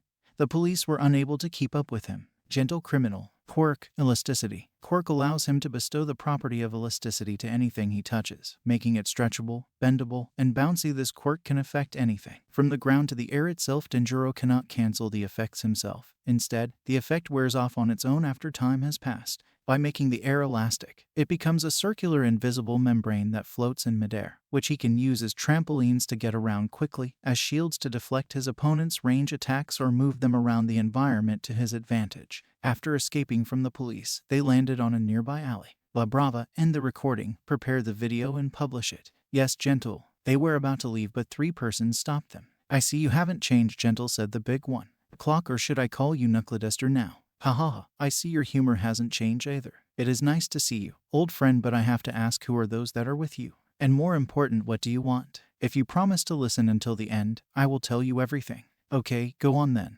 Knuckleduster then proceeded to introduce the crawler and pop step to Gentle. Then he explained everything about the assault to QHC. I see, but why do you need us? Actually, we need specifically her, Knuckleduster said, pointing at La Brava. But since we need more people, and you are always with her, we will recruit you as well. But why me? Asked La Brava. Well, we need a hacker, and you are the only one we know, and you are a damn good one. I saw you hacking into a lot of sites, government included, and you haven't been tracked. I see. But anyway, you are vigilantes and I see that you can have this temporal permission, but what about us? We are criminals. We help you and as a reward they arrest us. Don't worry, we already talked about you with the government. Since you are a low-tier criminal, they are willing to clear your criminal record, hers as well. I guess doing some good stuff is good. Well, I'm in, but I don't know about her. Whatever you do, I'll go with you, Gentle, so I guess I'm in too, answered La Brava. Good, this is the reunion point and date. We'll see you there. Okay, La Brava, prepare the cameras. This is our first good video. Oh yeah, I forgot you can't record anything of this. What? Why? It's a dirty job for the government, remember? Fine, let's go La Brava. After they leave, the trio was left standing there. Interesting character, am I right? Or am I right? Said Popstep. Trigger assault team members. Recruited. 1 Koichi Hamawari Aka the Crawler. Quirk, Slide and Glide. 2 Kazuo Hanyama Aka Popstep. Quirk, Leap. 3 Iwao Aguro Aka Knuckleduster. Quirk, Quirkless. 4 Yamakumo Adanagi Aka Headhunter. Quirk, Pyrotelekinesis. 5 Hanzo Hasashi Aka Scorpion. Quirk, Infernal Pyrokinesis. 6 Qi Lang Aka Sub-Zero. Quirk, Cryokinesis. 7 Minami Aba Aka La Brava. Quirk, Love. 8 Denjuro Tabita Aka Gentle Criminal. Quirk, Elasticity. To be recruited. Dossiers. 9 Name, Mai Shiranui Aka Katana. Gender, female. From what Scorpion and Sub-Zero said, she is an expert in martial arts and sharp weapons. Her quirk also helps her with her ability. Quirk, Sharpening Tool. She can add sharpness to any non-living object within a limited size. She can also control those objects mentally. She usually uses it in her fans since those are her primary weapon. Recruiter, Sub-Zero and Scorpion. 10. Name, Takeo Akajiras. Gender, male. From what Scorpion and Sub-Zero said, he is strong, but he lacks from combat abilities. But he makes it up for it thanks to his powerful quirk. Quirk, Sand Control. He can control any type of sand. He can also turn his body into sand and control it. Recruiter, Sub-Zero and Scorpion. 11. Name, Sayumi Akadi, Vora. Gender, genderless due to her quirk. She identifies herself as a female. From what Scorpion and Sub-Zero said, and despite her appearance, she is a really caring person. Her quirk is weird but strong. Quirk, Wasp Hive. Her body is essentially a wasp hive. She can control telepathically all the wasps that live inside her. Her quirk also makes her genderless since she is a hive, but she identifies herself as a female. She also can fly since she has wasp wing in her back. Recruiter, Sub-Zero and Scorpion. 12. Name, gender, male. Headhunter. Didn't tell us much about him besides that he is the only person he knows that could help. Quirk, Recruiter, Headhunter. A new scene change. Now we are ubicated in a nice house where 3 persons are waiting for someone. Mai Shiranui, Takeo and Sayumi were waiting for their friend and vigilante partners Qi and Hanzo. Why are they always late? Asked Mai. Just when she finished the question, 2 guys entered the house. Oh look, they are here, said Sayumi. Good, you are here now. Tell us about this job you were talking about, said Takeo. First off all, hello. Now about this job, Qi started explaining everything to the trio. And that's why we need your help, finished explaining Qi. Okay, let's do it. It's the first time we would be able to be heroes. At least for one night, said Sayumi quickly. That was fast, said Hanzo with a poker face. Yes, my hive is eager to help. Okay, what about you, Takeo? Mai, asked Hanzo. I see you require my help. In that case, I'm honored to help, said Takeo with a slight bow. Sure, I mean everyone is in, so I won't be out, said Mai. Good, this is the reunion point and date. For now, let's prepare for the assault, said Qi. Trigger assault team members. Recruited. 1 Koichi Hamawari Aka the Crawler. Quirk, Slide and Glide. 2 Kazuo Hanyama Aka Popstep. Quirk, Leap. 3 Iwao Aguro Aka Knuckleduster. Quirk, Quirkless. 4 Yamakumo Adanagi Aka Headhunter. Quirk, Pyrotelekinesis. 5 Hanzo Hasashi Aka Scorpion. Quirk, Infernal Pyrokinesis. 6 Qi Lang Aka Sub-Zero. Quirk, Cryokinesis. 7 Minami Aba Aka La Brava. Quirk, Love. 8 Denjuro Tabita Aka Gentle Criminal. Quirk, Elasticity. 9 Mai Shiranui Aka Katana. Quirk, Sharpening Tool. 10 Takeo Aka Jiras. Quirk, Sand Control. 11 Name, Sayumi Akadi, Vora. Quirk, Wasp Hive. To be recruited. Dossiers. 12 Name, Gender, Male. Headhunter. Didn't tell us much about him besides that he is the only person he knows that could help. Quirk, Recruiter, Headhunter. Attention to all passengers, we arrived to Hasu. Yamakumo snap out from his sleep. Looks like he fell asleep at the train. He quickly composed himself, grabbed his backpack which contained his vigilante outfit. How did he manage to sneak in a katana is a mystery. He then got out the train and went to a safe place to change into his outfit, but he failed to see 2 figures staring at him from the station. So, that's the one you are interested in. The tall figure spoke in a tired tone. Yes, I've been watching him for a year now. The small figure spoke. He looked like a small animal. I want him. Do you realize he is a vigilante? Yes, but technically he hadn't broken any law. He never uses his quirk, not even in his vigilante work. Should I go and talk to him? No, not yet. Let him finish what he has to do. Then I will personally talk to him, but I have the sensation that we aren't the only ones that are interested in him. He then looked at the nearest rooftop and saw a muscular figure looking in the same direction where the boy went with a big smile on his face. Fame, money, and girls, those were the reasons of why the pro-hero Wildvine became a hero. He now was chasing a dangerous villain. That way he can climb at the hero's ranking. I know you are here, villain. Show yourself so I can catch you. Before he could react, 4 knives cut him in the legs. He then fell on the floor bleeding. A figure grabbed one of the knives and licked it. At this moment he couldn't move. What did you do? The figure in question is an intimidating, muscular man who walks with a distinct hunch and has a flat, somewhat triangular face without a nose and an extraordinarily long tongue. Tainted with numerous small papillae, he has rather long, black hair, which he wears in a messy fashion. It would drape over his face if not for his headband and mask, and small red eyes with tiny irises. He sports a dark combat suit, plated with metal armor across his body to holster his weapons. The torso is sleeveless, so he instead wraps his arms in yellow bandages. All the way from just below his shoulders to his wrists, he also wears long black wristbands and a watch on his left arm, and his knees are protected with metal pads. The costume completed by black boots with steel armor. He always dons his signature BLD red scarf and matching headband, as well as the tattered cloth he wears around his face as a mask. Clean this society from fake heroes like you. After this, the figure stabbed him in the head, killing him instantly. This society is dirty with those who only seek money and fame. Fake heroes. I shall clean this society and make it better. All the fakes has to die. That's what this society needs. And I am the instrument for that. After this speech, some claps can be heard. The man turned only to see Headhunter clapping at him. I see you now like speeches. Stendhal, or should I call you Stain, the hero killer now. You, what are you doing here, kid? Normally I wouldn't care about what are you doing, but this time I will need your help. I trained you. You don't need me anymore. As I said, in a normal situation I wouldn't ask for your help, but this isn't a normal situation, so I ask that you please listen to all I have to say. Fine, speak quick. I have work to do. Thanks. Yamakumo then explained everything about the assault to QHC to Stain. So, what do you say? Look for someone else. I won't help you. I don't care about this now. If you excuse me, I have some cleaning to do. Come on, you are the only one I can ask for help. If you don't care, at least do it for me, please, for the old times. Stain was silent for a few seconds, but for him were minutes. He remembered that time 3 years ago when he was training Yamakumo. Even if he didn't admit it, he actually enjoyed his time with him. Fine, I will help, but I'll do it for you. And this will be the only time I help you, understood? Yes, thank you. Here. This is the reunion place and date. I hope you keep your promise and arrive there. Yeah, now leave. After this, Yamakumo just leave him alone. He then decided to do some patrolling that night. Trigger assault team members. Recruited. 1 Koichi Hamawari Aka the Crawler. Quirk, Slide and Glide. 2 Kazuo Hanyama Aka Pop Step. Quirk, Leap. 3 Iwao Aguro Aka Knuckleduster. Quirk, Quirkless. 4 Yamakumo Adanagi Aka Headhunter. Quirk, Pyrotelekinesis. 5 Hanzo Hasashi Aka Scorpion. Quirk, Infernal Pyrokinesis. 6 Qi Lang Aka Sub-Zero. Quirk, Cryokinesis. 7 Minami Aba Aka Lebrava. Quirk, Love. 8 Denjuro Tabita Aka Gentle Criminal. Quirk, Elasticity. 9 Mai Shiranui Aka Katana. Quirk, Sharpening Tool. 10 Takeo Aka Jiras. Quirk, Sand Control. 11 Name, Sayumi Aka D. Vora. Quirk, Wasp Hive. 12 Chizome Aka Guro Aka Stain, the Hero Killer. Quirk, Bloodgirdle. A week later, Yamakumo was heading at the meeting point. Today was the day. He was prepared and expected the same from the rest. He quickly checked his phone. He saw the message he received from Kinoko. Good luck and please come back alive. You have to be there for me when I become a hero. K3. He only smiled and quickly answered, Don't worry, I will. Why? He then saved his phone and arrived at the meeting point.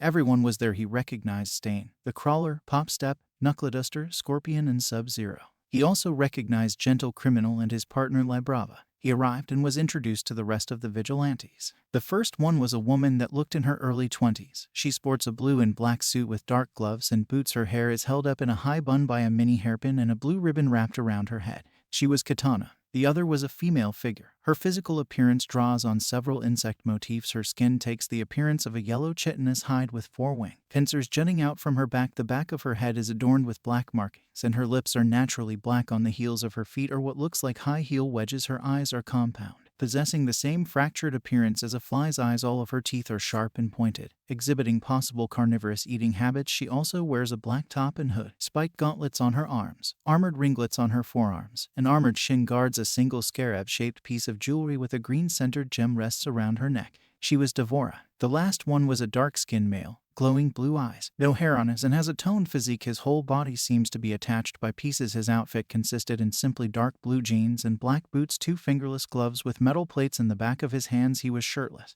He was Jiras. There was also a caravan in the road. Now that we are all here, let's review the plan, said the Crawler. We are dividing into 4 groups. We are lucky this building is located outside of the city. No one will notice the attack. Now Team Infiltration will be Popstep, Knuckleduster, and I, we will infiltrate the QHC building and search for the trigger production and destroy it. We will also destroy the recipe. Knuckleduster and Popstep nodded. Team Rearguard will be La Brava, Devora, and Jiras. You will stay in the caravan. La Brava will hack the security system from the building. She will also handle the information. She is the most important member. Devora and Jiras will stay and defend her in case they discover her location.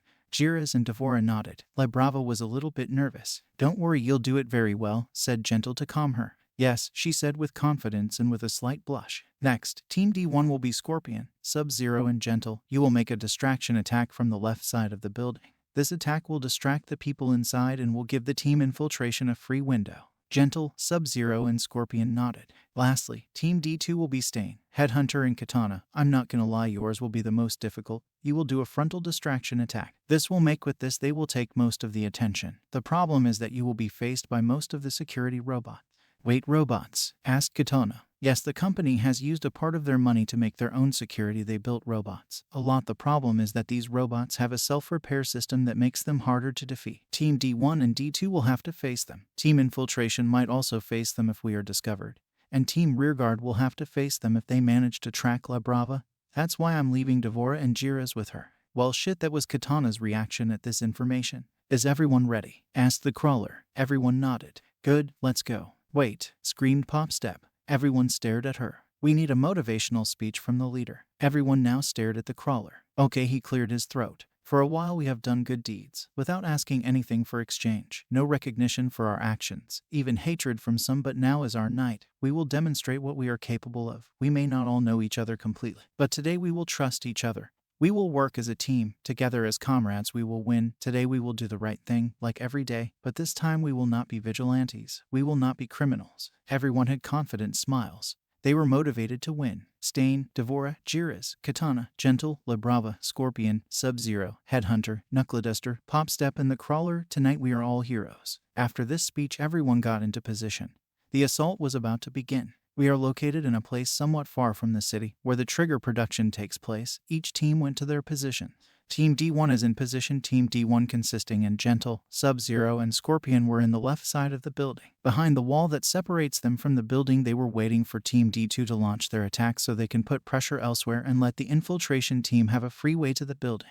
Good. Team Infiltration is in position 2. Team Infiltration consisting in the Crawler, Popstep, and Knuckleduster were in the back side of the building ready for the distraction attacks to commence so they can sneak in the building. Team D2 is also ready. Team D2 consisting in Headhunter, Katana, and Stain were in the frontal side of the building. They will attack from the front and divert all the attention to them. Good. La Brava, intel please, said the Crawler. Yes, said La Brava, part of Rearguard team along with Jiras and Devora. She was in charge of managing communications and hacking the security system from the building. They were at a safe distance from the building but close enough so she can hack into the system. I was able to hack into their systems. No suspicions from them. I disabled their comms so they can't call the police or reinforcements. I also disabled all the security cameras except the ones pointing at Team D1 and D2. Wait, why? Asked Scorpion. Easy, if I disable all the cameras they will suspect more. But if I leave yours enabled, they will concentrate only on you. That way they will avoid checking the rest of the cameras and Team Infiltration will have it easier, answered La Brava. I see, sorry. Good work, it looks like everyone is ready. Team D2, begin your attack, ordered the Crawler. Understood. Well guys, this is it. I guess it's too late to quit, said Katana. Yes it is, let's go, said Headhunter. He then set his arm on fire and shoot a big fireball against the frontal gate, destroying it in the process. The three then proceed to prepare their weapons. Katana sharpened her fans. Headhunter drew his katana and ignited his left arm, and Stain drew his own katana and some knives. Charge! Screamed Headhunter. With a battle cry the trio charged into the front yard. They passed through the door, debris and smoke, and saw a total of 10 robots. The robots were human-shaped. Their full body was white and had blue eyes. Their structure was thin, and some mechanical parts could be seen through their arms and legs. The robots' appearance are like the robots from the robot film. The robots turned at their direction. The eyes turned red and charged against the trio. Katana stopped in her tracks and threw her fans against the robots. Meanwhile, Stain and Headhunter keep charging at the robots. When the fans reach the robots, the fans cut in half 4 of them. With her quirk, Katana controlled her fans and procs to cut into pieces those 4 robots. Then the fans returned at her hand while she was making a pose. I'll leave the pose at your imagination. Just think of one of Katana's poses from the MK games. Katana, quirk, sharpening tool. She can add sharpness to any non-living object within a limited size. She can also control those objects mentally. She usually uses it in her fans since those are her primary weapon. Headhunter and Stain arrived and destroyed the other 6. 3 each. Inside the building, the alarm started to make noise. Someone has entered without permission. Sir, the alarm is on. We detected some movement in the front yard, the security chief said to his boss. Someone dares to enter in my building. Fine, pass me the cameras. The chief then played the security video in real time on the boss's screen. I see 3 guys trying to enter my building. They must be here for the trigger. Sir, I recognize one of them. It's the hero killer, Stain. So it is a villain attack. I don't recognize any other. Must be low-tier villains, then send more robots to them. I won't let them take the trigger. Activate lethal force in the robots. Nobody has to know what happens here. Yes, sir. The chief started activating more robots and send them to the front yard. Front yard. Tame D2. That was easy. It looks like the robots doesn't have a high resistance, said Headhunter. Watch out at the building entrance. More robots, warned Katana. Headhunter and Stain turned at the building and they saw a total of 20 more robots marching against them, but before the trio could charge, they heard some sound behind them. They turned at the sound direction and saw the 10 robots that they destroyed completely unharmed and ready to charge at them. So, that must be the famous self-repair system of the robots that Crawler was talking about, said Headhunter. So, 30 against 3, let's go. The trio started fighting against the robots. Security room. Security guards. Something is off. Why only 3? Either they are reckless or overconfident, but considering that Stain is with them, I don't think they are planning something. Back part of the building. Team infiltration. Crawler, La Brava here. I managed to hack into the audio system from the security office. They are starting to suspect. They are thinking that 3 persons can't do this all by themselves. I suggest that you sent Team D1 to attack now. Roger that. Do you hear it? Team D1, begin your attack. Understood, answered Scorpion. Left side of the building. Team D1. You heard the boss. Let's go. Gentle, prepare the ground, ordered Scorpion. On my way, said Gentle. He then used his quirk on the ground. This way the trio jumped across the wall and entered in the left yard of the building. They saw a total of 5 robots. Quickly Sub-Zero launched a blast of ice while Scorpion shoots some fire at the robot. Sub-Zero, quirk, cryokinesis. He can create and manipulate ice at his will except for another quirk-generated ice. He also is immune at the cold and can create an ice armor and weapons with his ice and use them. Scorpion, quirk, infernal pyrokinesis. He can create and manipulate fire at his will except for another quirk-generated fire. He is immune to the fire and heat. He can bathe his weapons with his fire without damaging them. Normally he uses it with his chain, which he controls masterfully. Security room. Security guards. Sir, movement detected at the left side of the building, said the chief. The boss then changes the view at the left building camera and saw Team D1 attacking the robots. I see the frontal attack is a decoy. They are trying to sneak in with another team. Too bad they didn't consider our movement detection system. Send more robots at them. Same instructions, and send more at the front. Yes, sir. He then activated more robots. Left yard. Team D1. The trio saw how the 5 robots they destroyed repair themselves and stand up again. In addition, they saw a total of 30 robots. Well, this is what we signed for. Let's do this, said Sub-Zero. The trio started attacking the robots. Gentle Criminal used his cane to destroy robots. He also uses his quirk to quickly move around the battlefield. Sub-Zero and Scorpion also used it. Scorpion ignited his chain and started destroying robots. Thanks to his chain being surrounded by fire, he can control it with his quirk. Lastly, Sub-Zero created a pair of ice swords and slashed the robots. Front yard. Team D2. This team was okay. They could handle the 30 robots. The problem was the self-repair system. The robots by themselves were easy, but the self-repair system made them annoying. Shit, this isn't good. Look, more robots, said Katana while slicing 3 robots with her fans. I'm starting to hate this, said Stain while decapitating 1 robot.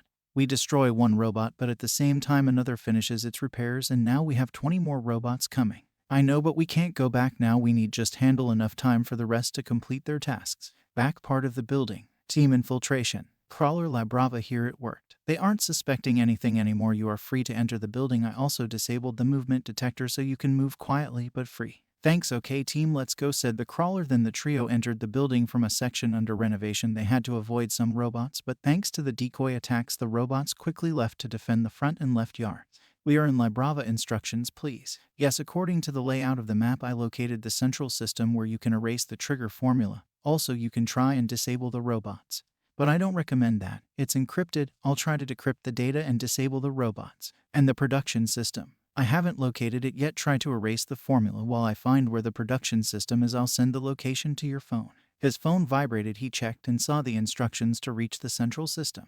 I have it. Let's go team. The trio started following the directions. After a few minutes they opened the door for the room prior to the central system, and what they saw, it shocked them. The room was gigantic. It had hundreds of thousands of robots in it, all of them hanging out of transporting lines. This must be where they saved the inactive robots, or at least one of the places of the building, said Knuckleduster. What are those? Said Popstep. The other two stopped and saw it where she was pointing. There are 3 robots, different from the rest. First, these ones are big, at least 2.5 meters tall. The robots looked like human skeletons made of metal and looked resistant. Think of the T-800 from Terminator, just without the Schwarzenegger skin. With some luck we won't be facing these ones, said Popstep. Front yard. Team D2. The team, after some hard fighting, looked like they were winning. It looks like they are getting slow in their repairs. Also, some of the robots aren't standing up again, said Katana. Maybe they have a limit on their repairing, said Headhunter. He then turned his communicator on. The robots had limited reparations. Just keep destroying them and they will eventually stop repairing themselves. Yes, we noticed that too, but thanks for the info. We are almost done. When we finish, let's back up. Team Infiltration answered Gentle Criminal.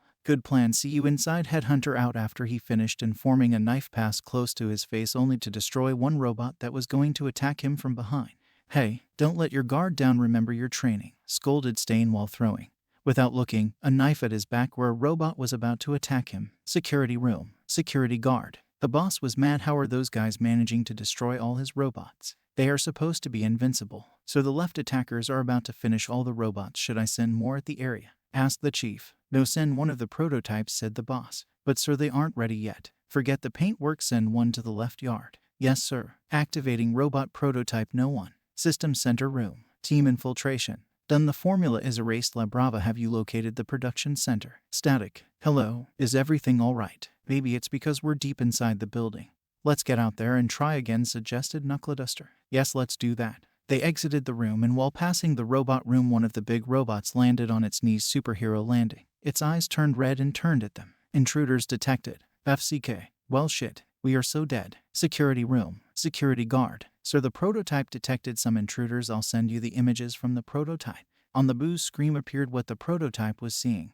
They could see Knuckleduster, Popstep, and the crawler with scared faces. Intruders, the attacks. Both were decoys. They must be searching for the formula. Chief, make the prototype kill the intruders. Sir, the cameras. Besides the frontal and left ones, the rest aren't working. A hacker. Chief, start tracking the signal that is blocking our systems. Already did, sir. The signal comes from a near place, from a caravan to be more exact. Send other prototype and some robots there. Send also the third prototype at the left yard. Understood, but what about the front yard? They are about to finish all the robots. After a few seconds of silence, the boss sighed. Send those too. Are you sure? I'm afraid that we don't have any other choice. Do it. Roger that, sir. Sending the prototypes. Safe zone. Team rearguard. Oh no. Jiras, Devora, prepare yourselves. They found us. Jiras and Devora stopped the game of poker that they were playing. How much we have, asked Jiras. Minutes. Roger that, let's go. Devora. Finally, my hive is eager for some action. La Brava here. Crawler, do you hear me? Barely. What's happening? A big robot is chasing us, and the other two are activated and they just left the place. Do you have the location of the production center? No, I can't find it, but we have problems. They found us. I'll keep trying, but you have to search for the production center too. Understood. Crawler out. Jiras, Devora, how's the situation? They are here. Don't worry, we'll protect you, said Devora. In front of the duo were about 30 robots and the prototype. Devora, take care of the little ones. I'll try to stop the big one. Okay. Jiras turned his fist into a sand mace and hit the prototype, but to his surprise it didn't do much. The prototype hit him and throw at the ground. Jiras, quirk, sand control. He can control any type of sand. He can also turn his body into sand and control it.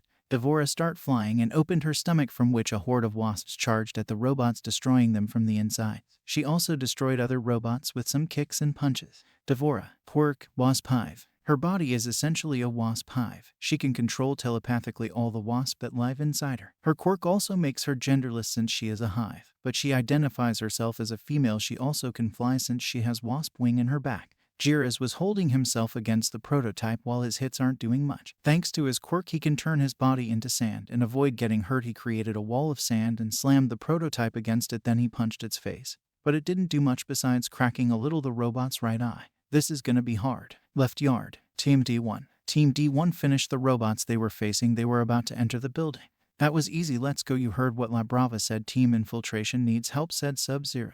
Before they could enter, a prototype robot landed in front of them. Enemies detected. Terminate. Oh great, said Scorpion. The robot threw a punch at them which they avoided, but when the punch hit the ground it made a slight big hole in the floor. The robot quickly attacked Sub-Zero, but before he could land a hit on him, Gentle managed to use his quirk in the air between Sub-Zero and the robot and created a barrier. The punch was so hard that broke that barrier. He is strong, really strong. No one has broken my barriers before, said Gentle with a shocked expression in his face. Snap out, Sub-Zero, let's go, screamed Scorpion. Both friends did a combined attack of fire and ice, shooting some blast at the prototype, but it didn't stop it. We are so FC up, said Gentle with some sarcasm. Inside the building, team infiltration. The trio was hiding from the prototype. Said robot was strong. It was able to resist Knuckleduster punches and pop step kicks. The only thing that handles some damages are Crawler's energy blast.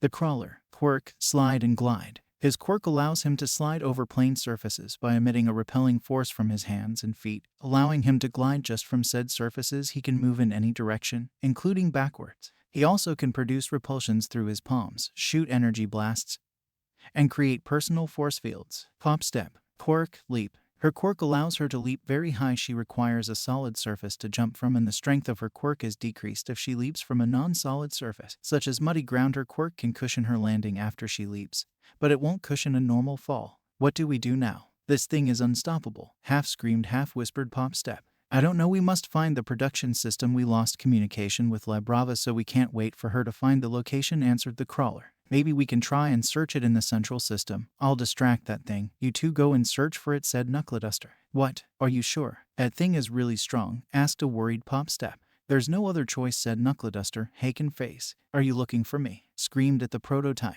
The prototype turned at him and then charged a punch. Knuckleduster managed to stop the punch with both of his hands. He then tackled the prototype to another room. Go, find the objective, complete the mission, go, said Knuckleduster while resisting the hits from the prototype. Come on, we have to go, said the Crawler. He then grabbed Pop Step's hand and dragged her in direction to the system center. Not so safe zone. Team Rearguard. Jiras and the prototype were fighting and punching each other. Jiras was getting tired because he was overusing his quirk. He managed to land some solid hits at the robot, but that wasn't enough. The robot keeps resisting the attacks. The robot grabbed Jiras in the neck and slammed him into the ground, and before he could punch him in the face, Devora clung to the robot's neck from behind and started to hit the robot's head. The robot didn't flint. Then he grabbed her and threw her away. Devora crashed in the side of the caravan. Jiras turned on his communicator and asked for help. This is Jiras, we need help. Is someone there? Front yard. Team D2. The Team D2 finished destroying all the robots that they were facing, and they just suffer some bruises and minor injuries. We are done now, let's help the rest. This is Jiras, we need help. Is someone there? After hearing this, Katana got worried for her friend. This is Headhunter, we hear you, what do you need? Hello, hello. Shit, looks like the comms are jammed, said Headhunter. He then saw Katana's expression and asked her, do you want to go? Yeah, but you will need help, said Katana. Headhunter grabbed her by the shoulder. I understand, but they are your friends, and they need help. Like the Crawler said, if we lose that team, we lose all the intel. Go. Thank you. After saying this, she went to help Team Rearguard. It seems like now it's just the two of us. Ha, said Headhunter. Now what? Answered Stain. Come on, Team Infiltration needs help. Both went to the door. Headhunter was about to open the door, but suddenly the door was knocked down. He barely managed to avoid the door. Are you okay? Asked Stain, meanwhile standing beside Headhunter and preparing to fight. From the, now destroyed, door came out two persons. They were two adults which looked familiar to Headhunter. No, that's impossible. How are you two here? Said Headhunter with a bit of fear in his voice. Do you know them? Asked Stain. Yes, and I wish I would never see them again. Both adults revealed themselves. They had burn marks on their bodies. That was the last thing that Headhunter needed to confirm his suspicions. They are the Riverdale. Flashback 10 years ago. Margaret Riverdale POV. A few days had passed since the Riverdale incident, and now everything is ruined.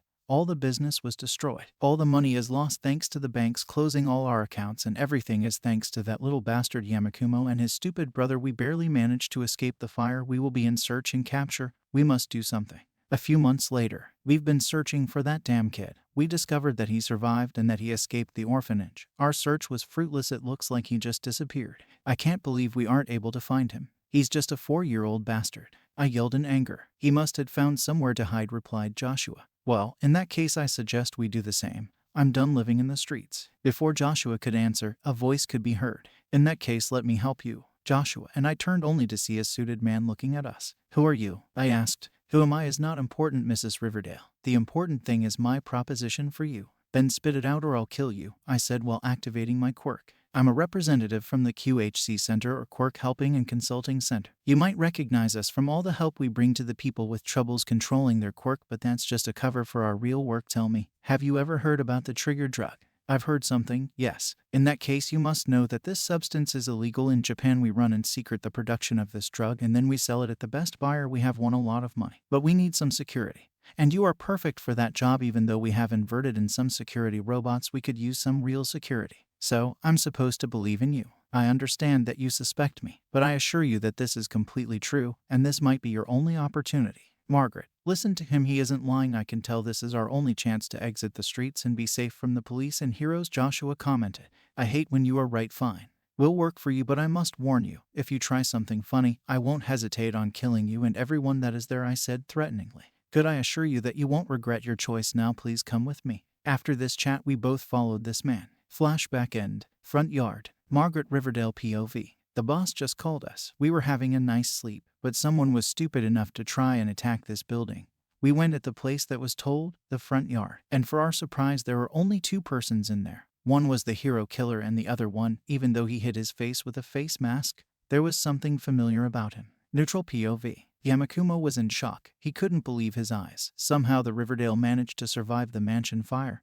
But they were here. The Riverdale, like the ones from the Riverdale incident, asked Stain, taking him out of his thoughts. Exactly those, Riverdale replied. Headhunter. I see you don't have to face them. If you don't feel able, I can entertain them, said Stain. He didn't want any weaklings to protect. That won't be necessary. I'm not scared of them anymore. I can fight. Good, let's go. You take care of the guy. I'll take care of the woman. Yes, both. Yamakumo and Stain drew their own weapons and charged at their own target. Are you ready, Joshua? Asked Margaret. Let's go. Both activated their quirks and charged at their own targets. Joshua versus Headhunter. Joshua charged at Headhunter and prepared a headbutt. Headhunter saw that coming and shot some fire with his hands below him. With this, he propelled himself above Joshua, avoiding the headbutt which cracked the floor. Headhunter blasted some fire at Joshua's back. Joshua didn't flinch. He turned at Headhunter and charged again. This time he was faster and tried to hit Headhunter with multiple punches. Headhunter started dodging the punches. After dodging some punches, the last one managed to hit him. Headhunter recoiled slightly after receiving the blow but remained standing and started shooting more fireballs at Joshua, which were destroyed by Joshua's punches. Margaret versus Stain. Margaret drew her razor claws and attacked Stain, trying to cut him. Stain himself started counterattacking with his own, both clashing their weapons. Margaret's hits were fast. Even for Stain, he was having troubles blocking Margaret's attacks. Margaret prepared another attack, but with a simple rollout, Stain avoided it, and he was now staring at her back. Seizing the opportunity, Stain tried to attack Margaret's back, only to meet her claws clashing his katana. We are not the same old geezers we were once. We have been training, said Margaret with a grin in her face. Margaret swinged her claws, which made Stain back down. Stain and Headhunter were back to back, prepared for another attack from their targets. Joshua, change, screamed Margaret while charging. In an unexpected move, both enemies changed targets. Stain was catched by surprise and Joshua managed to land a headbutt right in Stain's stomach, throwing him into the air, and with another headbutt launching him into a wall. For his part, Headhunter managed to barely dodge Margaret's slash, but his face mask was ripped from him, exposing his identity to his aggressors. Margaret was staring at the face mask.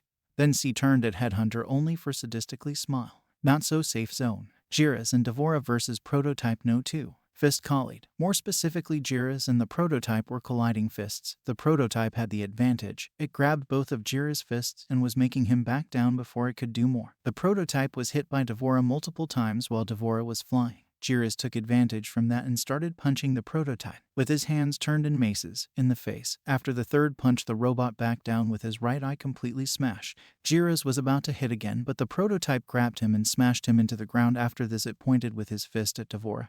Then its hand turned into a weapon and started shooting at Devora. Thanks to her being in the air, she managed to dodge all the blasts until one of them exploded close to her back, burning her wings and making her fall to the floor. The Prototype got close to Devora and turned its other hand into a blade.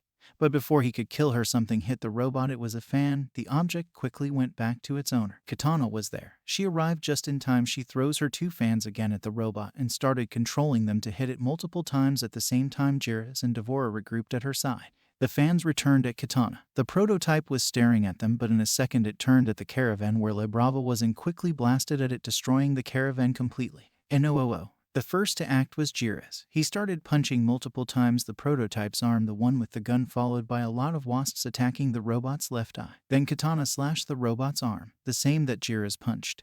and managed to cut it out, and finally Jiras punched it again, making the robot fall into the floor. "La Brava!" screamed Jiras. "I'm okay," said La Brava. She was close to the destroyed caravan with some scratches and her clothes were slightly burned. "I jumped through the window before the caravan destruction. I managed to save my laptop. Keep that thing off me while I try to restore the communication."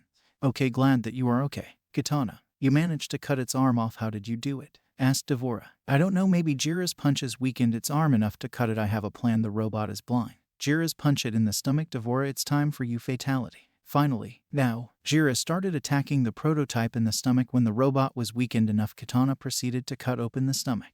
"Devora, now, finish him." Devora, send her wasps into the robot's insides. The robot started to convulse. A few seconds later, the wasp spurted out from the robot's eyes and mouth, and the robot finally fell to the ground completely defeated. "We did it," cheered Devora. Jiras fell to the ground tired.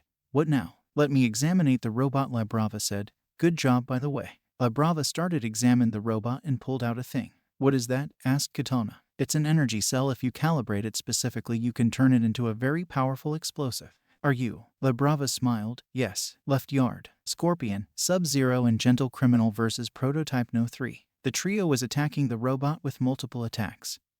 Sub-Zero was slashing the robot with his ice blades until one of them nailed in the robot's right arm, which started freezing. Using the Scorpion, roll up his chain in the arm and managed to rip it from the robot. Then Gentle tackled the robot into the ground.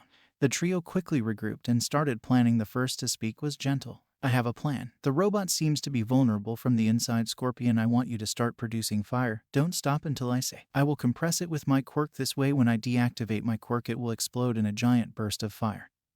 But I will need you to stop him while I put this in the mouth, and the rest you can guess." "Sound like a plan," said Scorpion. Then he proceeded to create fire, and Gentle started compressing it. By the time the robot stands up, they were ready. Sub-Zero started to freeze the robot's lower body. Then Scorpion grabbed its left arm with his chain and pulled. The robot was separated from his lower part. Then Gentle landed on top of it and inserted the ball of fire in the robot's mouth, then jumped away from it and deactivated his quirk. Then the robot exploded in fire. Sub-Zero created an ice wall to protect the trio from the explosion. "That wasn't so hard as I expected," said Scorpion. "What now?" asked Gentle. "Let's regroup with the Team G2. Let's go to the front yard," suggested Sub-Zero. "Okay, let's go," said Scorpion. The trio headed to the front yard to regroup with the Team D2. System Center, Knuckleduster, Popstep, and the Crawler versus Prototype No. 1. Knuckleduster was getting beaten up by the prototype, but he was giving time to Crawler and Popstop so they can find the production center. "Did you find it?" asked Popstep.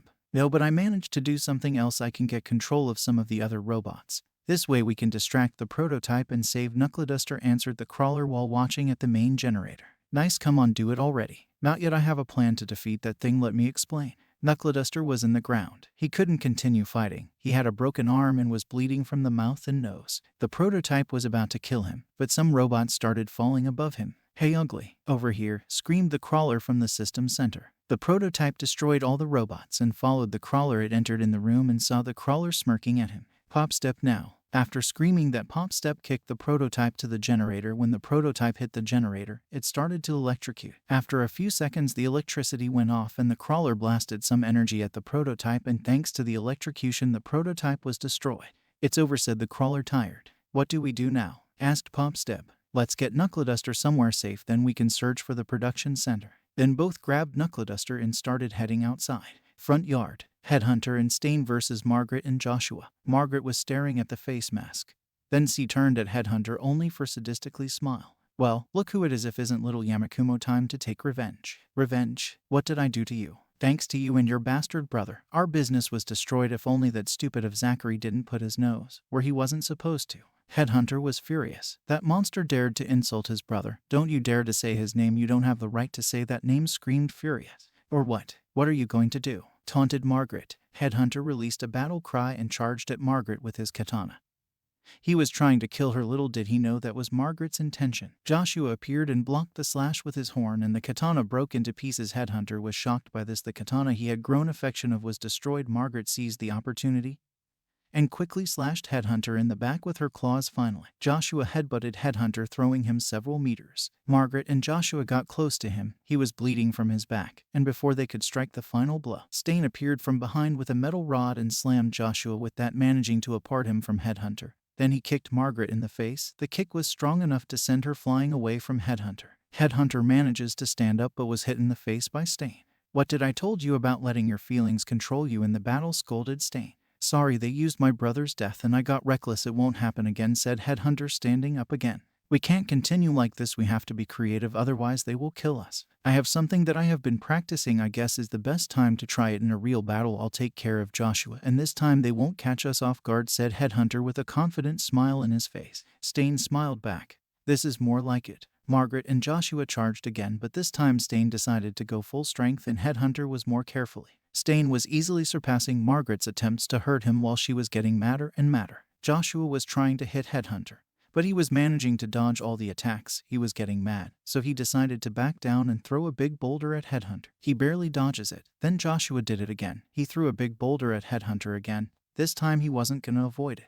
Hey kid, catch this, said Stain, and throw something to Headhunter. Headhunter catched the object that Stain throwed at him. It was a katana. He drew it and quickly slashed the boulder. Surprisingly, the boulder was divided in half. Joshua quickly charged at Headhunter and tried to headbutt him, but Headhunter shot some fire with his hands below him. With this, he propelled himself above Joshua, avoiding the headbutt. Joshua turned at his back, thinking that Headhunter was going to land at his back, but there was no one. Up here, you idiot. Joshua looked above him and saw Headhunter in the air. He was staying in the air with his telekinesis, in addition to having fire in various parts of his body to propel himself into the air and fly. Joshua was shocked, and Headhunter used this to punch him in the face. Thanks to propel himself, the punch was strong enough to send Joshua flying. Stain also managed to send Margaret flying. So, you can fly now. Yes, initially I tried to fly using only my telekinesis, but it was too much for my body to handle, so I used my telekinesis only to suspend myself in the air, then use my fire to propel myself and move in the air like a jetpack. Nice. By the way, what is this katana made of? It's made of a rare metal. If you swing this katana with enough strength, you will be able to cut through anything, but at the same time, if you control your strength, you will be able to only hurt others. Cool. At this moment, the Riverdale were back, both with pissed expressions. Enough. Joshua, it's time to use it. After saying this, both pulled out a syringe each. I've been wanting to try this. After this, both injected the substance in their bodies and unleashed a painful scream. Is that the trigger? Asked Stain. It looks like, look. Their bodies are changing. Joshua's body started to grow bigger. His minotaur form was getting more muscular, and his horns grew as well. Margaret was growing as well, but only taller. Her body was getting thinner to the point where her bones could be seen through her skin. Her claws got larger and sharper. Both unleashed a brutal scream and charged at Headhunter and Stain. Margaret slashed Stain, but he barely avoided the slash. Joshua tried headbutting Headhunter, but he dodges it by flying with his quirk, and Joshua managed to only hit the floor, but this time the impact was so strong that the floor broke and Joshua and Margaret fell inside the hole and fell on a catwalk.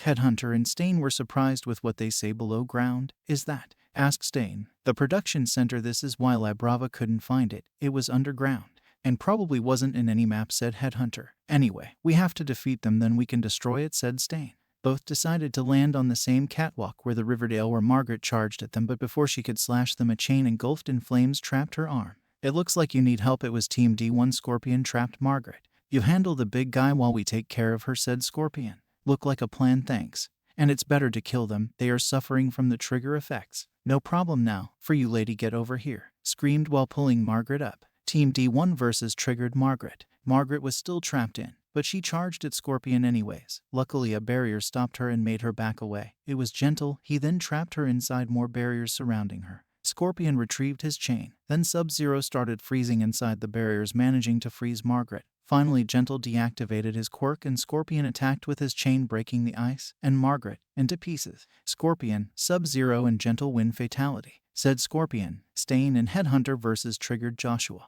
Joshua charged at Headhunter. He used his telekinesis to stop him and with the katana cut Joshua's horns. With this, Stain took advantage of the situation and stabbed Joshua in the shoulder with another sword. Joshua backed away and screamed in pain.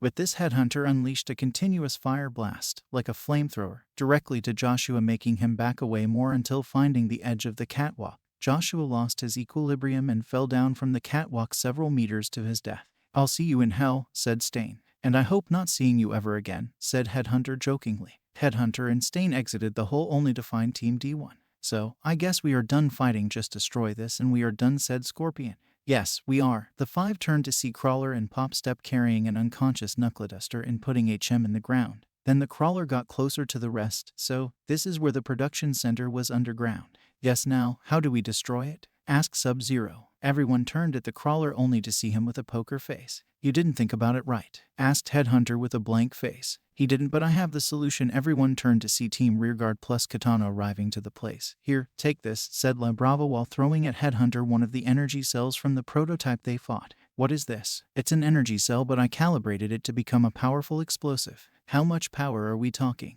Asked Gentle. Enough to blow everything in there, and maybe tear down the building. I see. So, how do we light it? Asked Scorpion. Just blast it with some fire and it will explode. But I recommend staying away from here. So, Scorpion, are you up for some target shooting? Asked Headhunter. Let's do it. After everyone got far enough the building, Headhunter threw the energy cell at the production center. Then he and Scorpion blasted some fire at it. With this, a giant explosion occurred, and the building started to fall, and after a few minutes everything was destroyed. A few hours later the police and paramedics arrived.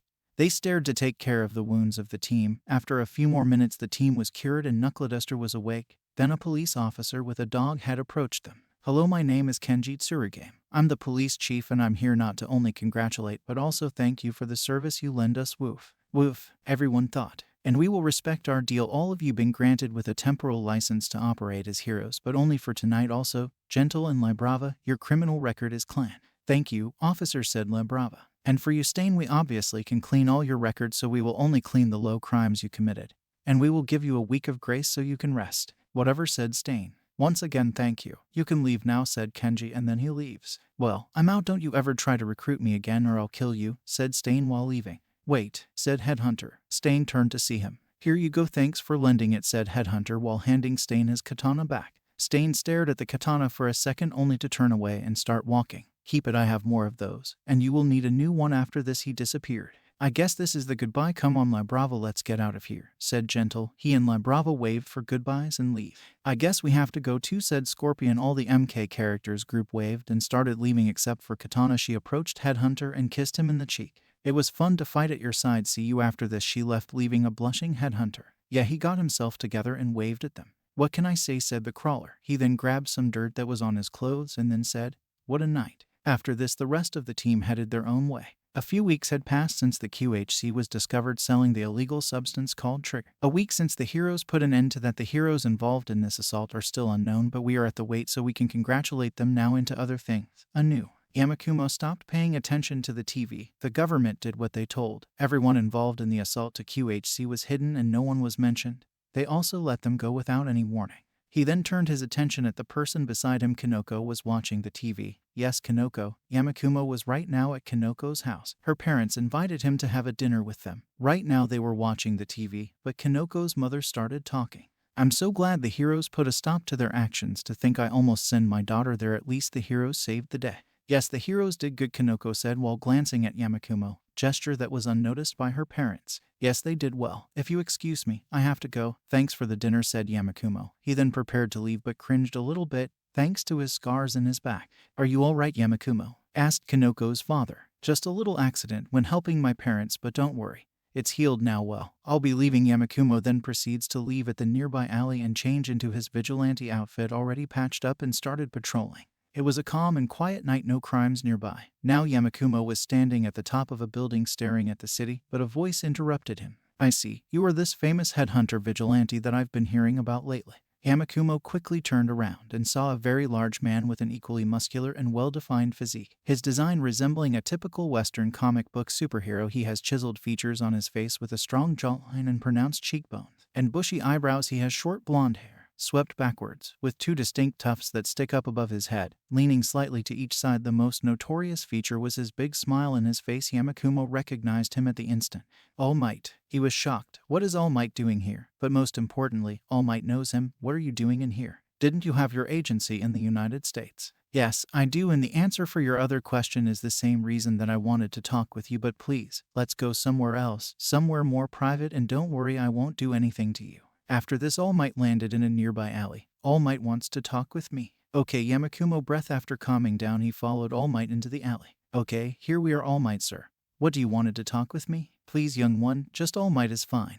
And for what I want to talk with you, I wanted to ask you, what do you know about my quirk? Well, a lot of people call it just superpower since your quirk is a mystery, but wait, if you are asking me this, it must have some kind of secret, am I right? He is smart and based in the information Tsukachi gave me, he is the perfect choice. All Might was surprised by the intelligence this kid has. Yes, you are right, but before I can tell you I need you to not tell this to anyone. This also includes what are you going to witness after this. All Might started to smoke and then he deflated, shocking Yamakumo with his new appearance. What the FCK? What happened to you? Are you an imposter? Or this has to do with the secret of your quirk? Asked Yamakumo, calmed. Thanks to him being a pragmatic guy, he expected All Might to answer to all his questions. I can assure you that I am All Might. Now, for my appearance. While it helps me to transform, my quirk is something else. My actual appearance is thanks to a fight against a very dangerous criminal 4 years ago. You don't have to worry about him. I was severely injured. I lost half of my respiratory organs and all of my stomach, and thanks to that my hero activity is reduced to 3 hours per day, All Might said. He then showed Yamakumo his nasty scar. Shit, that must had hurt. At least that villain was stopped. Wait, 4 years ago. Are you talking about Toxic Chainsaw? No, I asked for the fight to not be public, and with that my actual appearance is also a secret. Okay, that explains your appearance, but what about your quirk? My quirk is called One for All, and I not natural from me. It was handed to me like a torch by my master, and she as well obtained the One for All from another person. That is how One for All works. So, your quirk not only gives you an impressive speed, strength, and power, it also can be passed from a person to another. Yes, you got it all now. The reason I'm telling you this is because I want you to become my successor. Yamakumo was shocked. All Might wanted him to be his successor. This was a lot to think, but he needed to ask, why? Why me? I've been watching you for a while. I also know you participate in the QHC assault. And before you ask, I have a police friend that shared the information of this with me. You have the spirit of a real hero, even if you are a vigilante. You are the word hero in person. I don't have too much time left. That's why I ask you, Yamakumo Adanagi, do you want to become my successor? I don't know even if I accept. I'm a vigilante. I can't go to a hero school, and with that I can't become a hero.